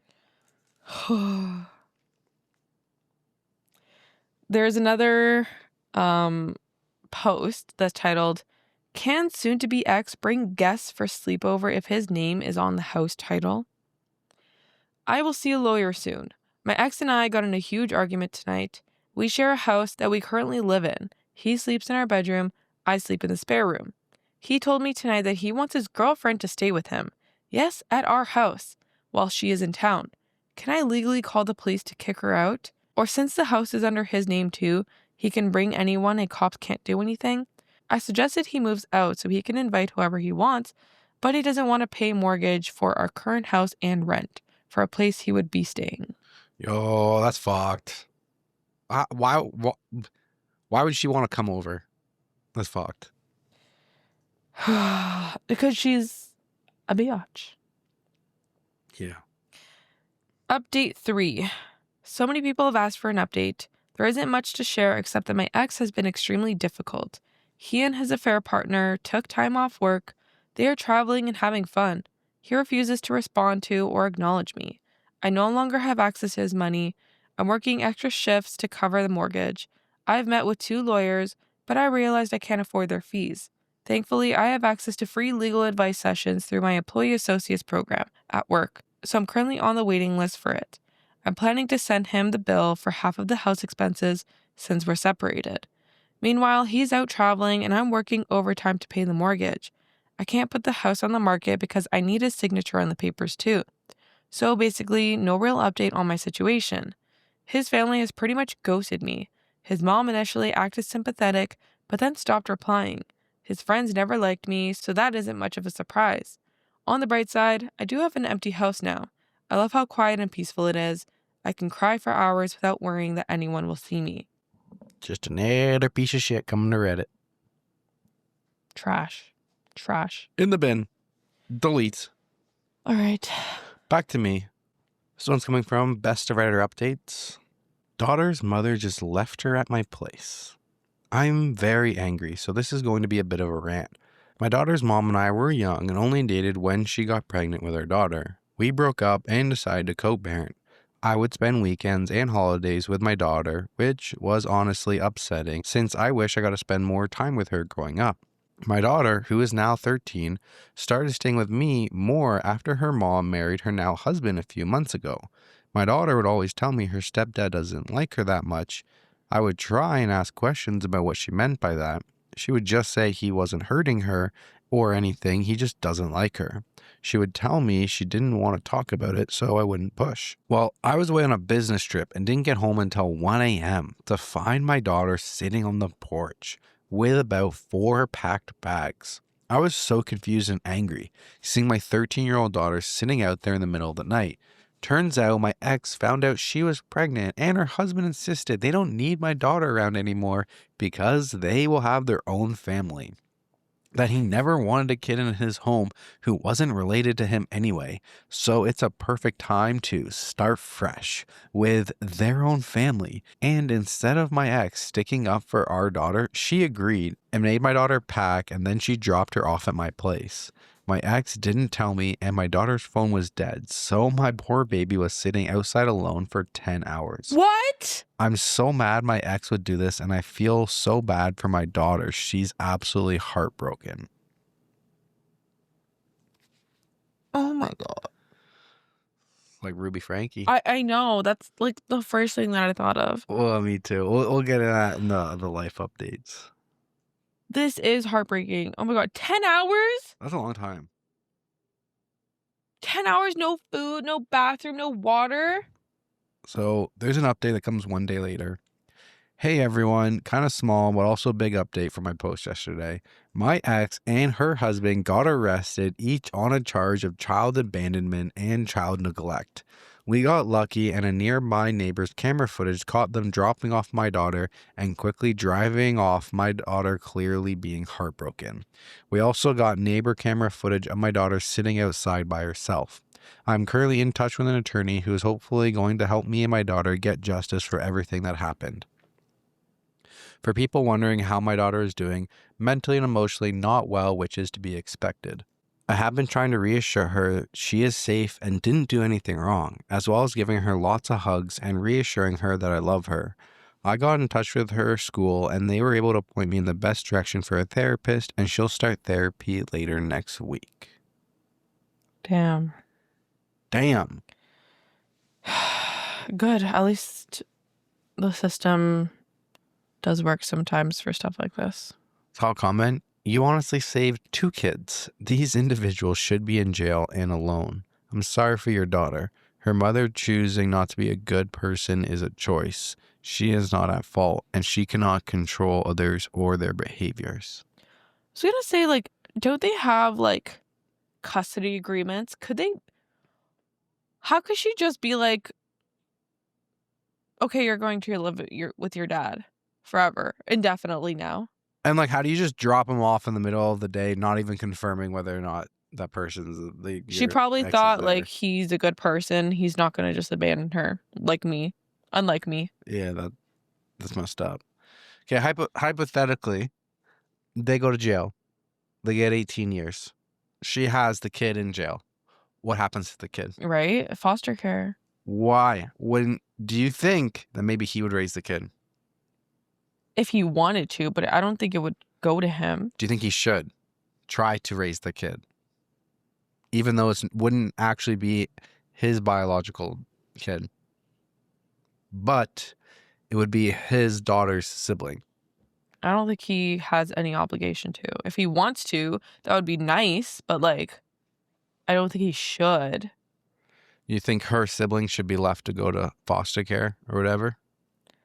That's not what I'm saying, but I don't think he's obligated to take on a child that he didn't agree to have. I agree. No, I agree with that part. Okay. But I just mean, like, there's the complicated thread of it being her sister. Do you think she would be like, can you raise my sibling? Or would not care? Or further down the line can get to be like 5 and they're like visiting because they're siblings, half siblings, and complicated.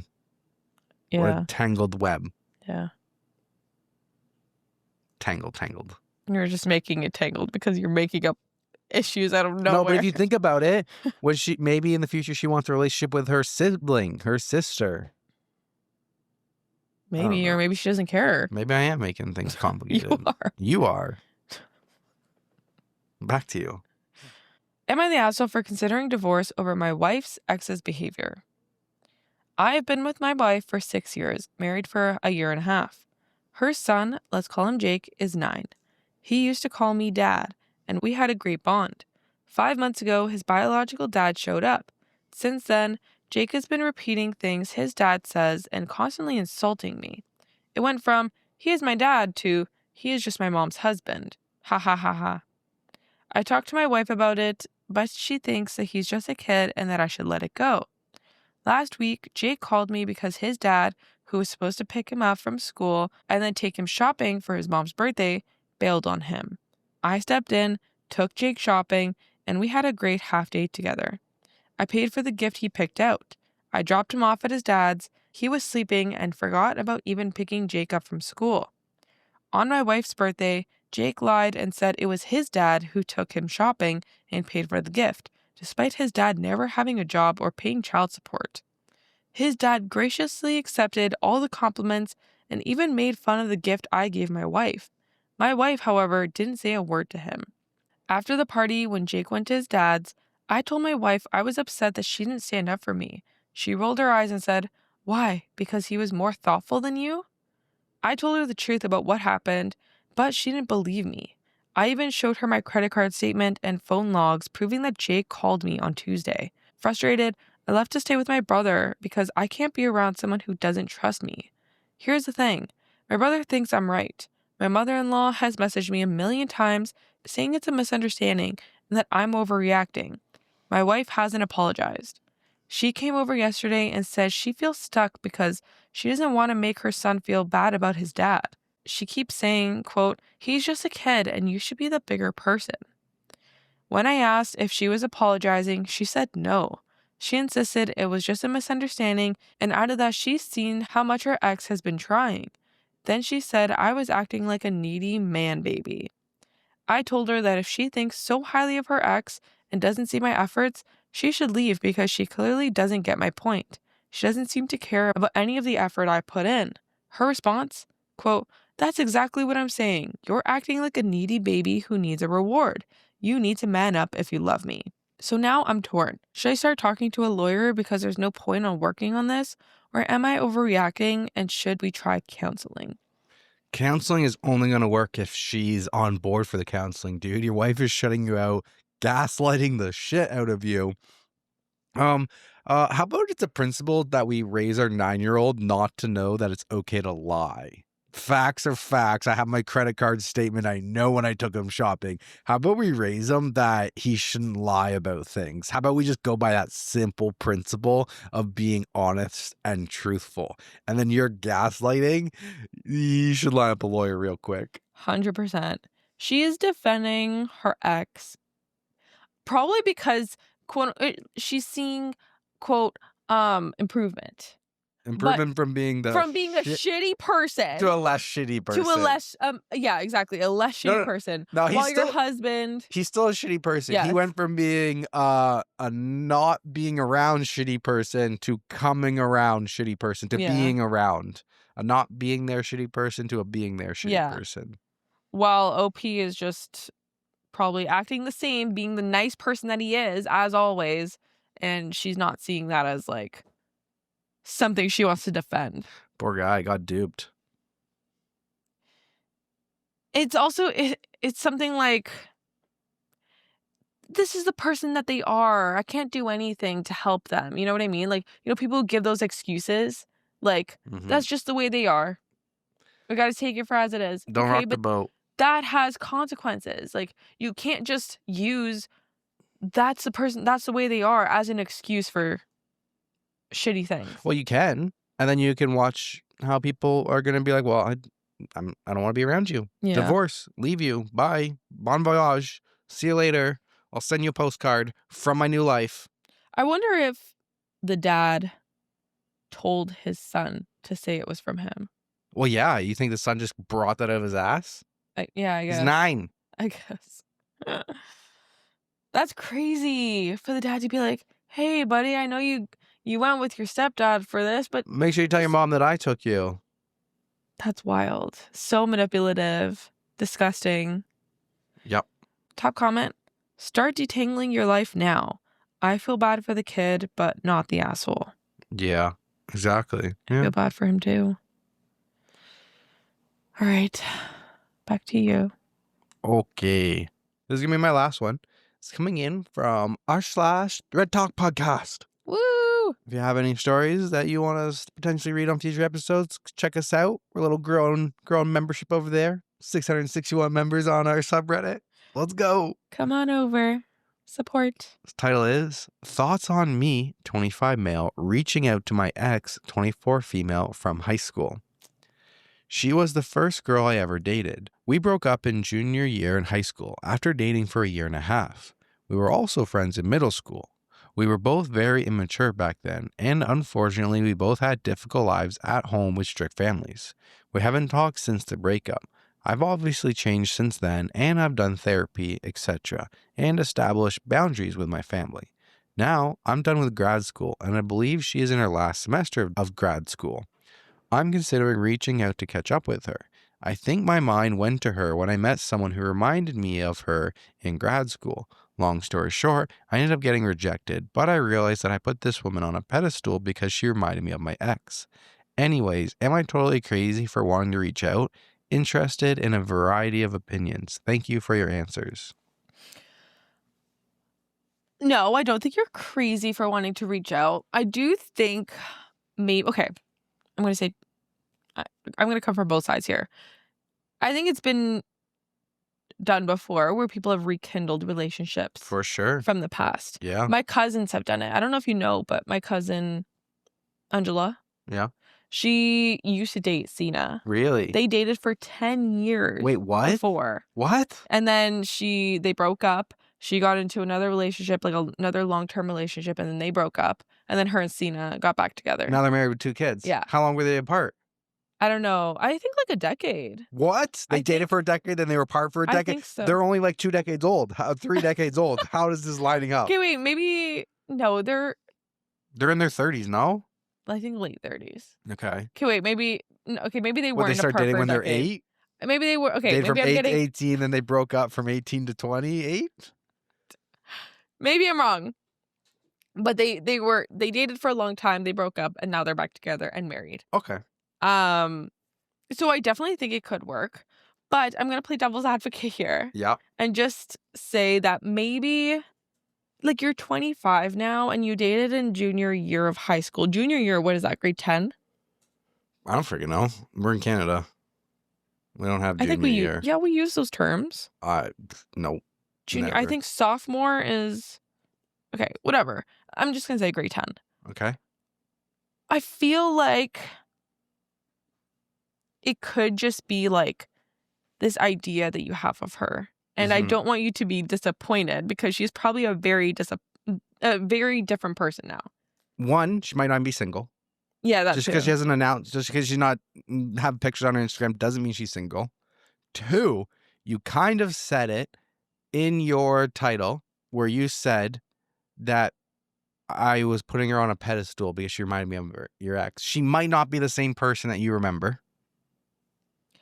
He put a new person on a pedestal because of her ex. Yeah. That means he's putting his ex on that pedestal. Yeah. That's why he wants to reach out. Okay. She might not be the same person. Yeah. She might not be on that pedestal anymore. Mm-hmm. 3, while I was also searching for some ex-related stories to read, I searched Reddit with the keyword X, EX, searched top, all time, and like 10 down or something, I found this one that's coming in from r/life pro tips. Title: anytime you think about contacting an ex or an old crush, rub one out first. The post-nut clarity is real. Okay. Without the humiliation of getting said clarity after doing something you may regret the rest of your life. It had 119,000 upvotes. Jeez. I think this is kind of different though, because That's exactly what it is. like, okay, I feel like this is a little bit different because they were in high school, they were babies. They were young kids, and most people don't reach out to their exes because they did shitty things. Like, they broke up for a reason. They were a shitty person, they did shitty things. I feel like in high school, like maybe a shitty thing was done, but there's no mention of that. I think they were just young and like they moved on. Agreed. So I feel like it's a little bit different when you're talking about like high school relationships. I feel like the advice still stands. You could do that, and then if you still want to reach out, I don't think it would be then you reach out. embarrassing. No, I don't think so, and I don't think it'd be embarrassing here. And honestly, though, like the answer is always no if you don't ask. Yeah, like if like, you're, who knows? Like maybe that is your true love. it like, could be your love story. And maybe she's thinking about you too. Could be. I quoted Taylor Swift and Teresa didn't even notice. Could be your love story. Your love story. Sorry. Yeah. Thought you'd be like, looking at me, doughy eyes. Yeah. I don't see the harm in it. Why not? If you're okay with being rejected. Well, yes. Then go for it. Shoot your shot. Don't have high expectations. I will say that. Like, you could just be... Temper your expectations, but there's no reason you can't reach out. Yeah. Right? Yeah. But keep us updated if you do. Yeah. This was only posted 2 days ago. Let us know. Shoot your shot. I, like, the romantic in me would love for this to work out. Especially, like, a decade later. Like, I'm assuming they were, like, 15 or so. Potentially. That would be really cute. I think so. But yeah, just like you said, temper your expectations. Exactly. Try to not keep her on that pedestal. Try to temper that down. Yeah. Yeah. Because I feel like, not to drag this out, but I feel like you could maybe sometimes have this idea of a person who's not... You build it up more than reality is. Exactly. And that's just turns out not to be the truth. Yeah. But yeah, let us know. Keep us updated. I would like to know what the other comments say. Do you want to read any of the comments? So the top comment, although I do not find harm in it specifically, I would not. Those 10 years from 14 to 24 are arguably the most life-changing / forming. I also wouldn't compare any current woman your age to your relationship at 14. You are probably completely different people now. I would keep her as a first love memory and continue on your own paths. I don't know if I can agree with that. What? Which part? I wouldn't. You're probably two different people now. That doesn't mean that you can't reach out. I mean, I have. Before Teresa, like from high school, and then when I was like early 20s. Yeah, I guess. Like I reached out to a couple people that were like from high school Mm. and like went on a few dates and stuff. I'm getting jealous, guys. Don't get jealous. Don't be. This is way BT. BT. This is way BT. Years. Yeah. No, I do think like there is potential here. I wouldn't say don't do it, but just set your expectations low. Exactly. Could be a love story. Could potentially. All right. All right. All right. That is all we got. That was a lot. I feel like we rapid fired this episode. Did. Yeah. X's and O's, episode X's. 68. We hope you guys enjoyed. If you guys did, smash the like button on the YouTube video. Throw down the 5-star rating on Spotify. And now for your favorite segment of the episodes. If you guys are not, if you're not your first time and this is like your second time or your third or your 68th time, it's time for the comments section. We're going to grill Teresa with some comments today. Oh, why just me? I don't know. I don't know. Okay, here we go. I have a question, but first, y'all have to give an update on your thoughts and feelings of Onyx Storm when you both finished. But for my question, what is both y'all's favorite book series and standalone book? So let's go with part 1 of that, Teresa. How are your feelings about Onyx Storm? Spoilers, Onyx Storm has been out for a while, so if you haven't finished reading it, check the timestamps down below and you can clip to the next segment. But we're going to talk massive spoilers because Teresa has finally caught up. She's finally finished it. I've been done for 2 weeks. My sister has been done for 2 weeks. We've been talking about it. We have theories. Go. I don't have my own theories. I don't have my own thoughts. Who do you think the brother is? I have no idea. That one I have no idea because I haven't seen any theories on TikTok. So I think it's Zayden. I mean, not Zayden. I think it's Garrick. That's my thought. Maybe. My thoughts on the book are that I was underwhelmed and disappointed a little bit. Yeah, I was too. I usually don't take this long to finish a book. Not that motivated. I was not that motivated. I was not that excited to pick it up. I'm not going to lie here. Wasn't that addicted. I was excited in the beginning. I was very excited. But as I kept reading, I was like, ugh. A very bad mid book. It was, especially the ending. I'm just a little bit disappointed with all the questions that I have and no answers. I feel like she purposely just was like, I'm going to leave them with 1,000 questions. They're not going to know where anything stands at the end. And I don't like that because her other books were not like that. No, they weren't at all. The first book, you had an amazing setup. You had the beginning. Weak, frail girl, shouldn't be becoming a dragon rider, supposed to go run away to the scribe, gets over the parapet, survives the gauntlet, survives thrashing, gets the biggest fucking dragon and a gold tiny little dragon, gets all the dragons, becomes the most powerful lightning wielding person, good sex scenes. And then at the end, there's like a big reveal for like what the actual bad guy is in their universe. Absolute 9 out of 10, perfect first book. Great. Second book, we double down on that. She almost died. She survived. I mean, in the first book, you had heartbreak at the end where Liam dies. Second book, she discovers her brother, and I guess at the end of the first book, her brother's alive. So like good reveal with some questions at the end of the first book. Like there's Venin, what's going to happen with Venin, and her brother's alive. 2 good reveals that leave questions. Second book, you have the mid of the book where she gets captured. And then there's like a revolution that happens with the people leaving and stuff. And then huge battle at the end. And then her mom dies. And then you get the answer for like Andarna and the wars. And you get all of those answers. And then Zayden has to go dark at the end to survive or save her. All of it made sense. 10 out of 10 for the second book. Third book, what the fuck happened? I was just bored. Honestly. Yeah, those are my thoughts. Okay. I'll expand on my thoughts since Teresa's got nothing. Well, you're talking a lot, so. Because you're not talking. You're just saying nothing. I don't have much else to say besides She forgot. like She forgot the no. book already. Oh, I did actually. I just finished it last night. I will say it was also super like technical. Like not technical, but there was just so many more things that I was confused about. Not necessarily like left questioning, but just so many things that I was like, what are you talking about? Like, I am so confused. I don't remember this at all.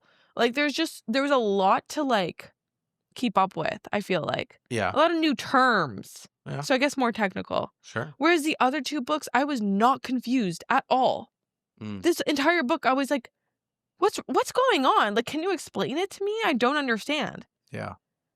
So I feel like that's why I was frustrated a little bit too. Because I wasn't enjoying it. I was just like confused and bored. Yeah. There's just so many questions. Like, is she dedicated to Dune? Is she not dedicated to Dune? What does that even mean? What does that mean? What does that mean? Why does her hair turn silver? What does that actually mean? Where'd the 12 hours go? How does she get married? Who's the other brother? Who are the people missing? I will say that Zayden's chapter at the end was, I listened to it on the audiobook. So the audiobook guy, he's got a sexy voice. I like it. But it was like, his chapter was amazing, but the re-chapter was so meh for the re-chapter, and the Imogen chapter was still meh, but not as bad as the re. The re was like a snooze fest chapter for me to get through. Both of them were. I was like so mad that this was at the end of the book and they're giving us the perspective of Ree and Imogen. I was like, yeah, exactly. It's like I'm waiting for random. I'm waiting for the climax. Yeah. And then I'm getting shifted over here. It was so random. It was not good. And I know, but I heard that she wants to have more of those chapters in the future books. So I could see that. But why? Don't fix what's not broken. Yeah. It was good before. Like, there was not enough reveals at the end of this book. It was just all questions. It was like, oh, maybe she's dedicated to Dune. Maybe she's not. Oh, she can wield this weapon that's from Dune that killed Theophany. But that was like it. At the last book, we got like the 7th dragon breed, her mom. I don't know. It was much better. Agreed. I will say in the next part of this Q&A question is, what's your all favorite book series? Mine is Aragon. And in that book series, the first book is all Aragon. The second book series, he introduces a second character that gets their own chapters, which is the main character's cousin. And his chapters came at like the 1/3 part of the book. Like there was like a mini climax. There's a mini part of the story of the first 1/3 of the first book. And then once that slowed up, boom, he switched characters over to him and then had the characters swap back over like 5 times throughout the end of the book. Well done. Very, very well done. I thought in my Aragon series, the multiple characters was well done. I don't know what my favorite book is. Book series? Book series or standalone, they said. Both. What's your favorite book series and standalone? I don't have a favorite standalone book. Aragon's my favorite book series. I guess standalone book, which is not a standalone book, but the same author. He wrote another book that's about space. I really the sleep with a star of sleep in a field of stars or something. I like that. Technically, it has another book, but I haven't read it yet or listened to it. But yeah, I think honestly, The Fourth Wing is my best series, my favorite series. The first two. Yeah, Fourth Wing and Iron Flame were like, I was so addicted to that when I was reading it, and I just couldn't get enough of it. So I feel like that's very telling of a series. So I will say that. And then my favorite standalone.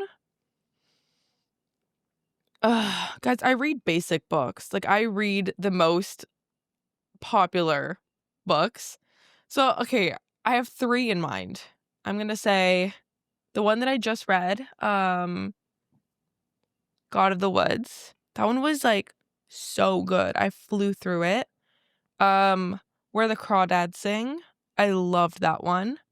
And then I'm also going to say Verity. I really like Verity. And I remember, like, being addicted to it.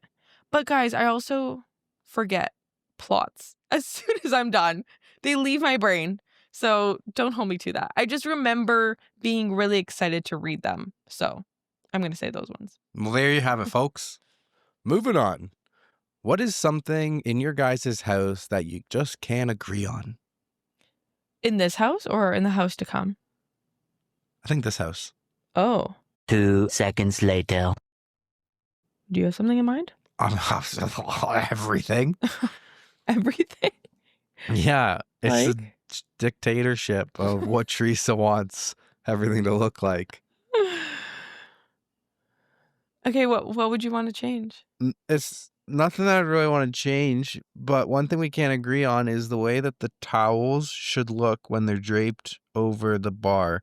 Teresa wants them to look like nobody lives here. She wants them folded perfectly every single time. I dry my hands on the towel cloths and it messes them up, and I gotta like fix them every time. I can't just quickly wipe my hands and walk out of the bathroom. It has to be perfection, like nobody lives in the house. And we can't seem to agree on that. So you know what we did? I fold them. We compromised and I got what I want. We compromise and I fold them. Yeah, other than that, I don't... I feel like in the beginning, you maybe didn't like the color scheme. No, I picked the colors. Gray. White and gray. Yeah, and I don't like it anymore. I'm very depressed. Now you want to make it green. I don't want it green. That's something green. I don't want it green. I don't know what you want. What did you want? Blue last time? I don't know what I want either. Something we also couldn't agree on was shoes by the front door. Teresa wanted all the shoes to go in the tiny closet that's at her front, which is like no space. And she would get mad at me when I left the shoes just by the front door in this den area. And then, and now there's more Teresa's shoes than my shoes out there usually. We got some leeway on that one, guys. So that was nice. She was flexible on that one. Yeah. So there's that. All right, next one. Few things. 1, the extra space. I bet it is for something like a cat jungle gym room or an RV. 2, you guys don't speak monotone when you read. You change your voices, but we all do that in certain circumstances. The person whose office shares a wall with mine knows when I'm calling participants because of the way that I'm talking. Laughing emoji. 3, my boyfriend, whose account this is, LOL, hates the coconut story so much. So part 1 of that. Cat jungle gym, that's a great idea. That is. But that will be outside. We'll give them the cat patio. And the other Patio. Yeah, and the other thing that you mentioned, I don't know what that is, so we're just gonna move on. And thank you. So on to the next comment. Does Teresa speak Italian? Not really. I speak Italian. No, you don't. Buonanotte. It's buonanotte. Buonanotte. A mange. A Mangia. non piace. No mi piace. So many things to add on the end. Yeah. I understand it pretty well. I understand my parents' dialect. My mom is Sicilian and my dad is Calabrese. So I understand their dialect pretty well. But to speak it is pretty difficult for me.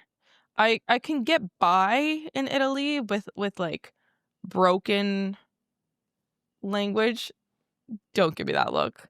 I did very well in the last trip. Yeah, not in 2019 when we went, when you're in school. No, when we were in Rome. But when Rome dialect is so hard. Yeah. It's different. When we went last year, you were better. Yes. I'm pretty good. Remember, we went to places that only spoke Italian, like in Tuscany, when we went to the villa. Yeah. And I got by. The lunch near the villa. That's what I mean. Yeah. Give me that look. Yeah, long story short, not really. I would love to learn. Next question. I love this podcast so much, but Denver, I have words. LOL. Oh. This may be biased of me to say because of my own life experiences, but I feel like if anyone is supposed to help you improve yourself, it should be your partner. You support Teresa, hands down, like Pop-Off King. But what do you have against giving constructive criticism to Teresa's cooking? All she wants is to improve, and when she cooks, it's mainly for you. Why not give her your kind critique of what she's made every now and then? Response? Why? like I said, it gives me an icky feeling to tell Teresa that she needs to cook better. She already does an amazing job, and she doesn't have to cook in the first place. So it is a privilege to eat what she makes, and I appreciate it.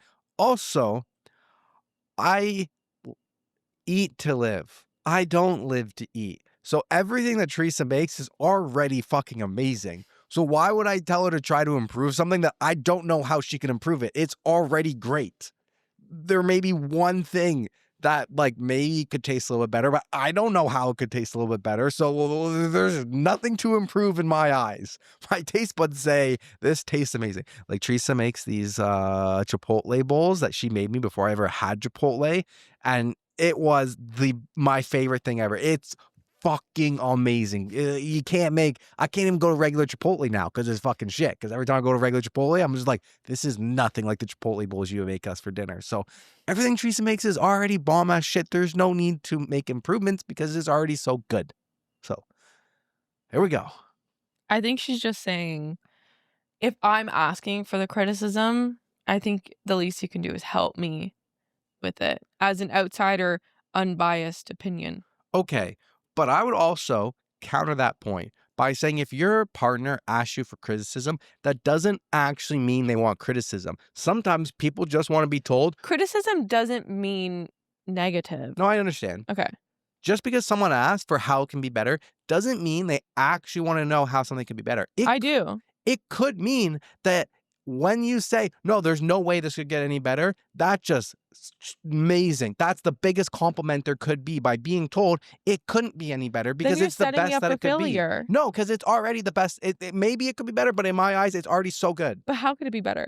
I don't know because you're putting your foot in your mouth. No, I don't know because it's already so good. So, but do you ever think that when somebody says, "Oh, what can I do to improve it" or anything, and the teacher goes, but "Nothing." It's not somebody. It's me. I'm telling you, point blank, how I feel. I want your criticism, so I can improve. So that when I'm making food for your family or my family, people don't be like, "This is shit." But it's not shit. It's fucking amazing. I'm just saying. You got little Timothy in school, and he does a school project, and he asks the science teacher, how could I have improved my volcano reaction? And the teacher's like, no, dude, Timothy, you're good, man. That was like perfection. You don't need to improve it. And little Timothy goes home with the biggest smile on his face because you know what? He asked, how can I improve it? And the teacher said, no, dog, you're good, bro. You're 100%. And then the next year, he has a harder teacher, and he does the exact same thing. And that teacher gives him a C-. What if Timothy was maxed out and he was actually the stellar student and like the only way he was going to improve it was to invent a rocket ship to go to the moon? Sometimes you're not making any sense. Sometimes it's just good. No need for improvements. It makes people feel good when you say there's no way you can improve it. It's amazing. Improve shit to death if you want. Namaste. All right. That's all we got for Q&A. There's a couple others that we'll push to next week. If you have any questions for us, drop it down in the comments below. I thought there would be... I will screenshot it more and save like it. Hard-hitting questions. I thought there was going to be like... How many toes do you have? I don't know. I'm thinking like... I love like Teresa thinks of something, but then she could never give the example. I thought there's going to be more of this.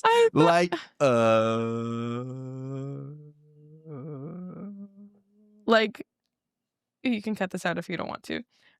Like, why don't you talk to your mom? I thought there was gonna be like questions like that. Damn, there's some like heavy, like heavy questions. How are they gonna ask that? That's a heavy one. Sometimes there's some heavy questions, but if it's too heavy, I don't think we haven't.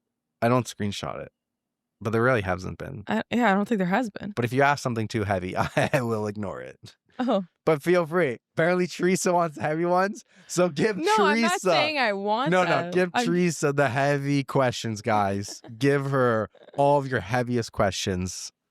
I'm looking forward to future questions coming through when this goes live. All right. Life updates. There ain't much. We haven't done much since the last episode. TV. Just TV. Denver is sick. It's getting me sick right now. This has been a rough episode to film. Because, yes, I'm sick. But we did watch another show. We talked on the last episode. Wait, we do have life updates. Like what?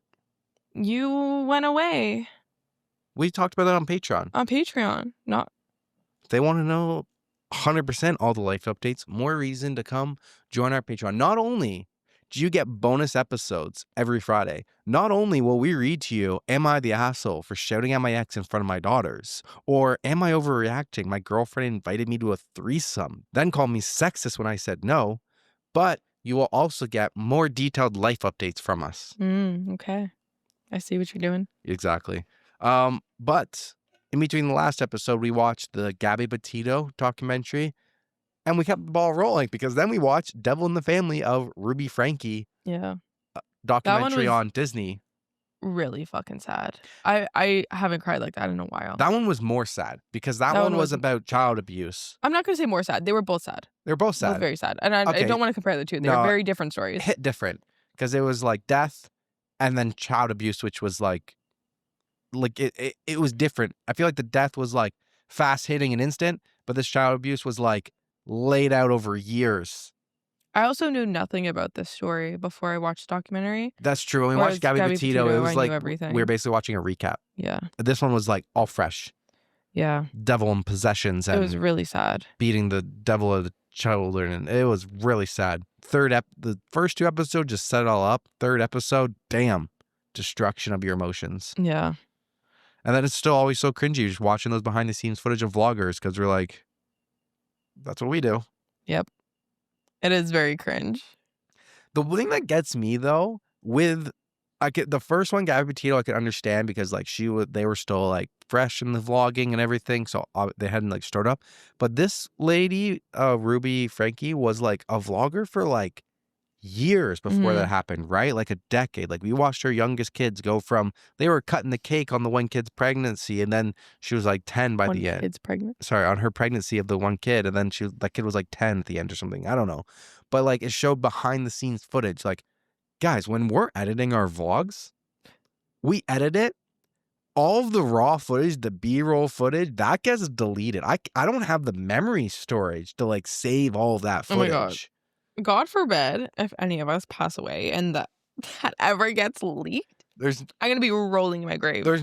There's nothing to get leaked because it's all deleted. I only save the final version of videos once it's done, and once like I'll save it for like I'll leave it for like a bit, but I'll clear it through after like a month or something. Like if I don't need to like re-edit the video and it's like done and gone, boom, all of that extra footage is out the door, deleted. We only keep the final version. Yeah. That'd be a lot of memory storage. I know. And I have a lot of terabytes of storage. Yeah, other than that, we don't really have much. Yeah. We're sick. We watched that. We're in the middle of season 2 of Modern Family. Yep. And that's it. That's all we got. All right, guys. I hope you guys enjoyed episode 68. I would come up with something else to tell you about us, but Teresa needs to munch.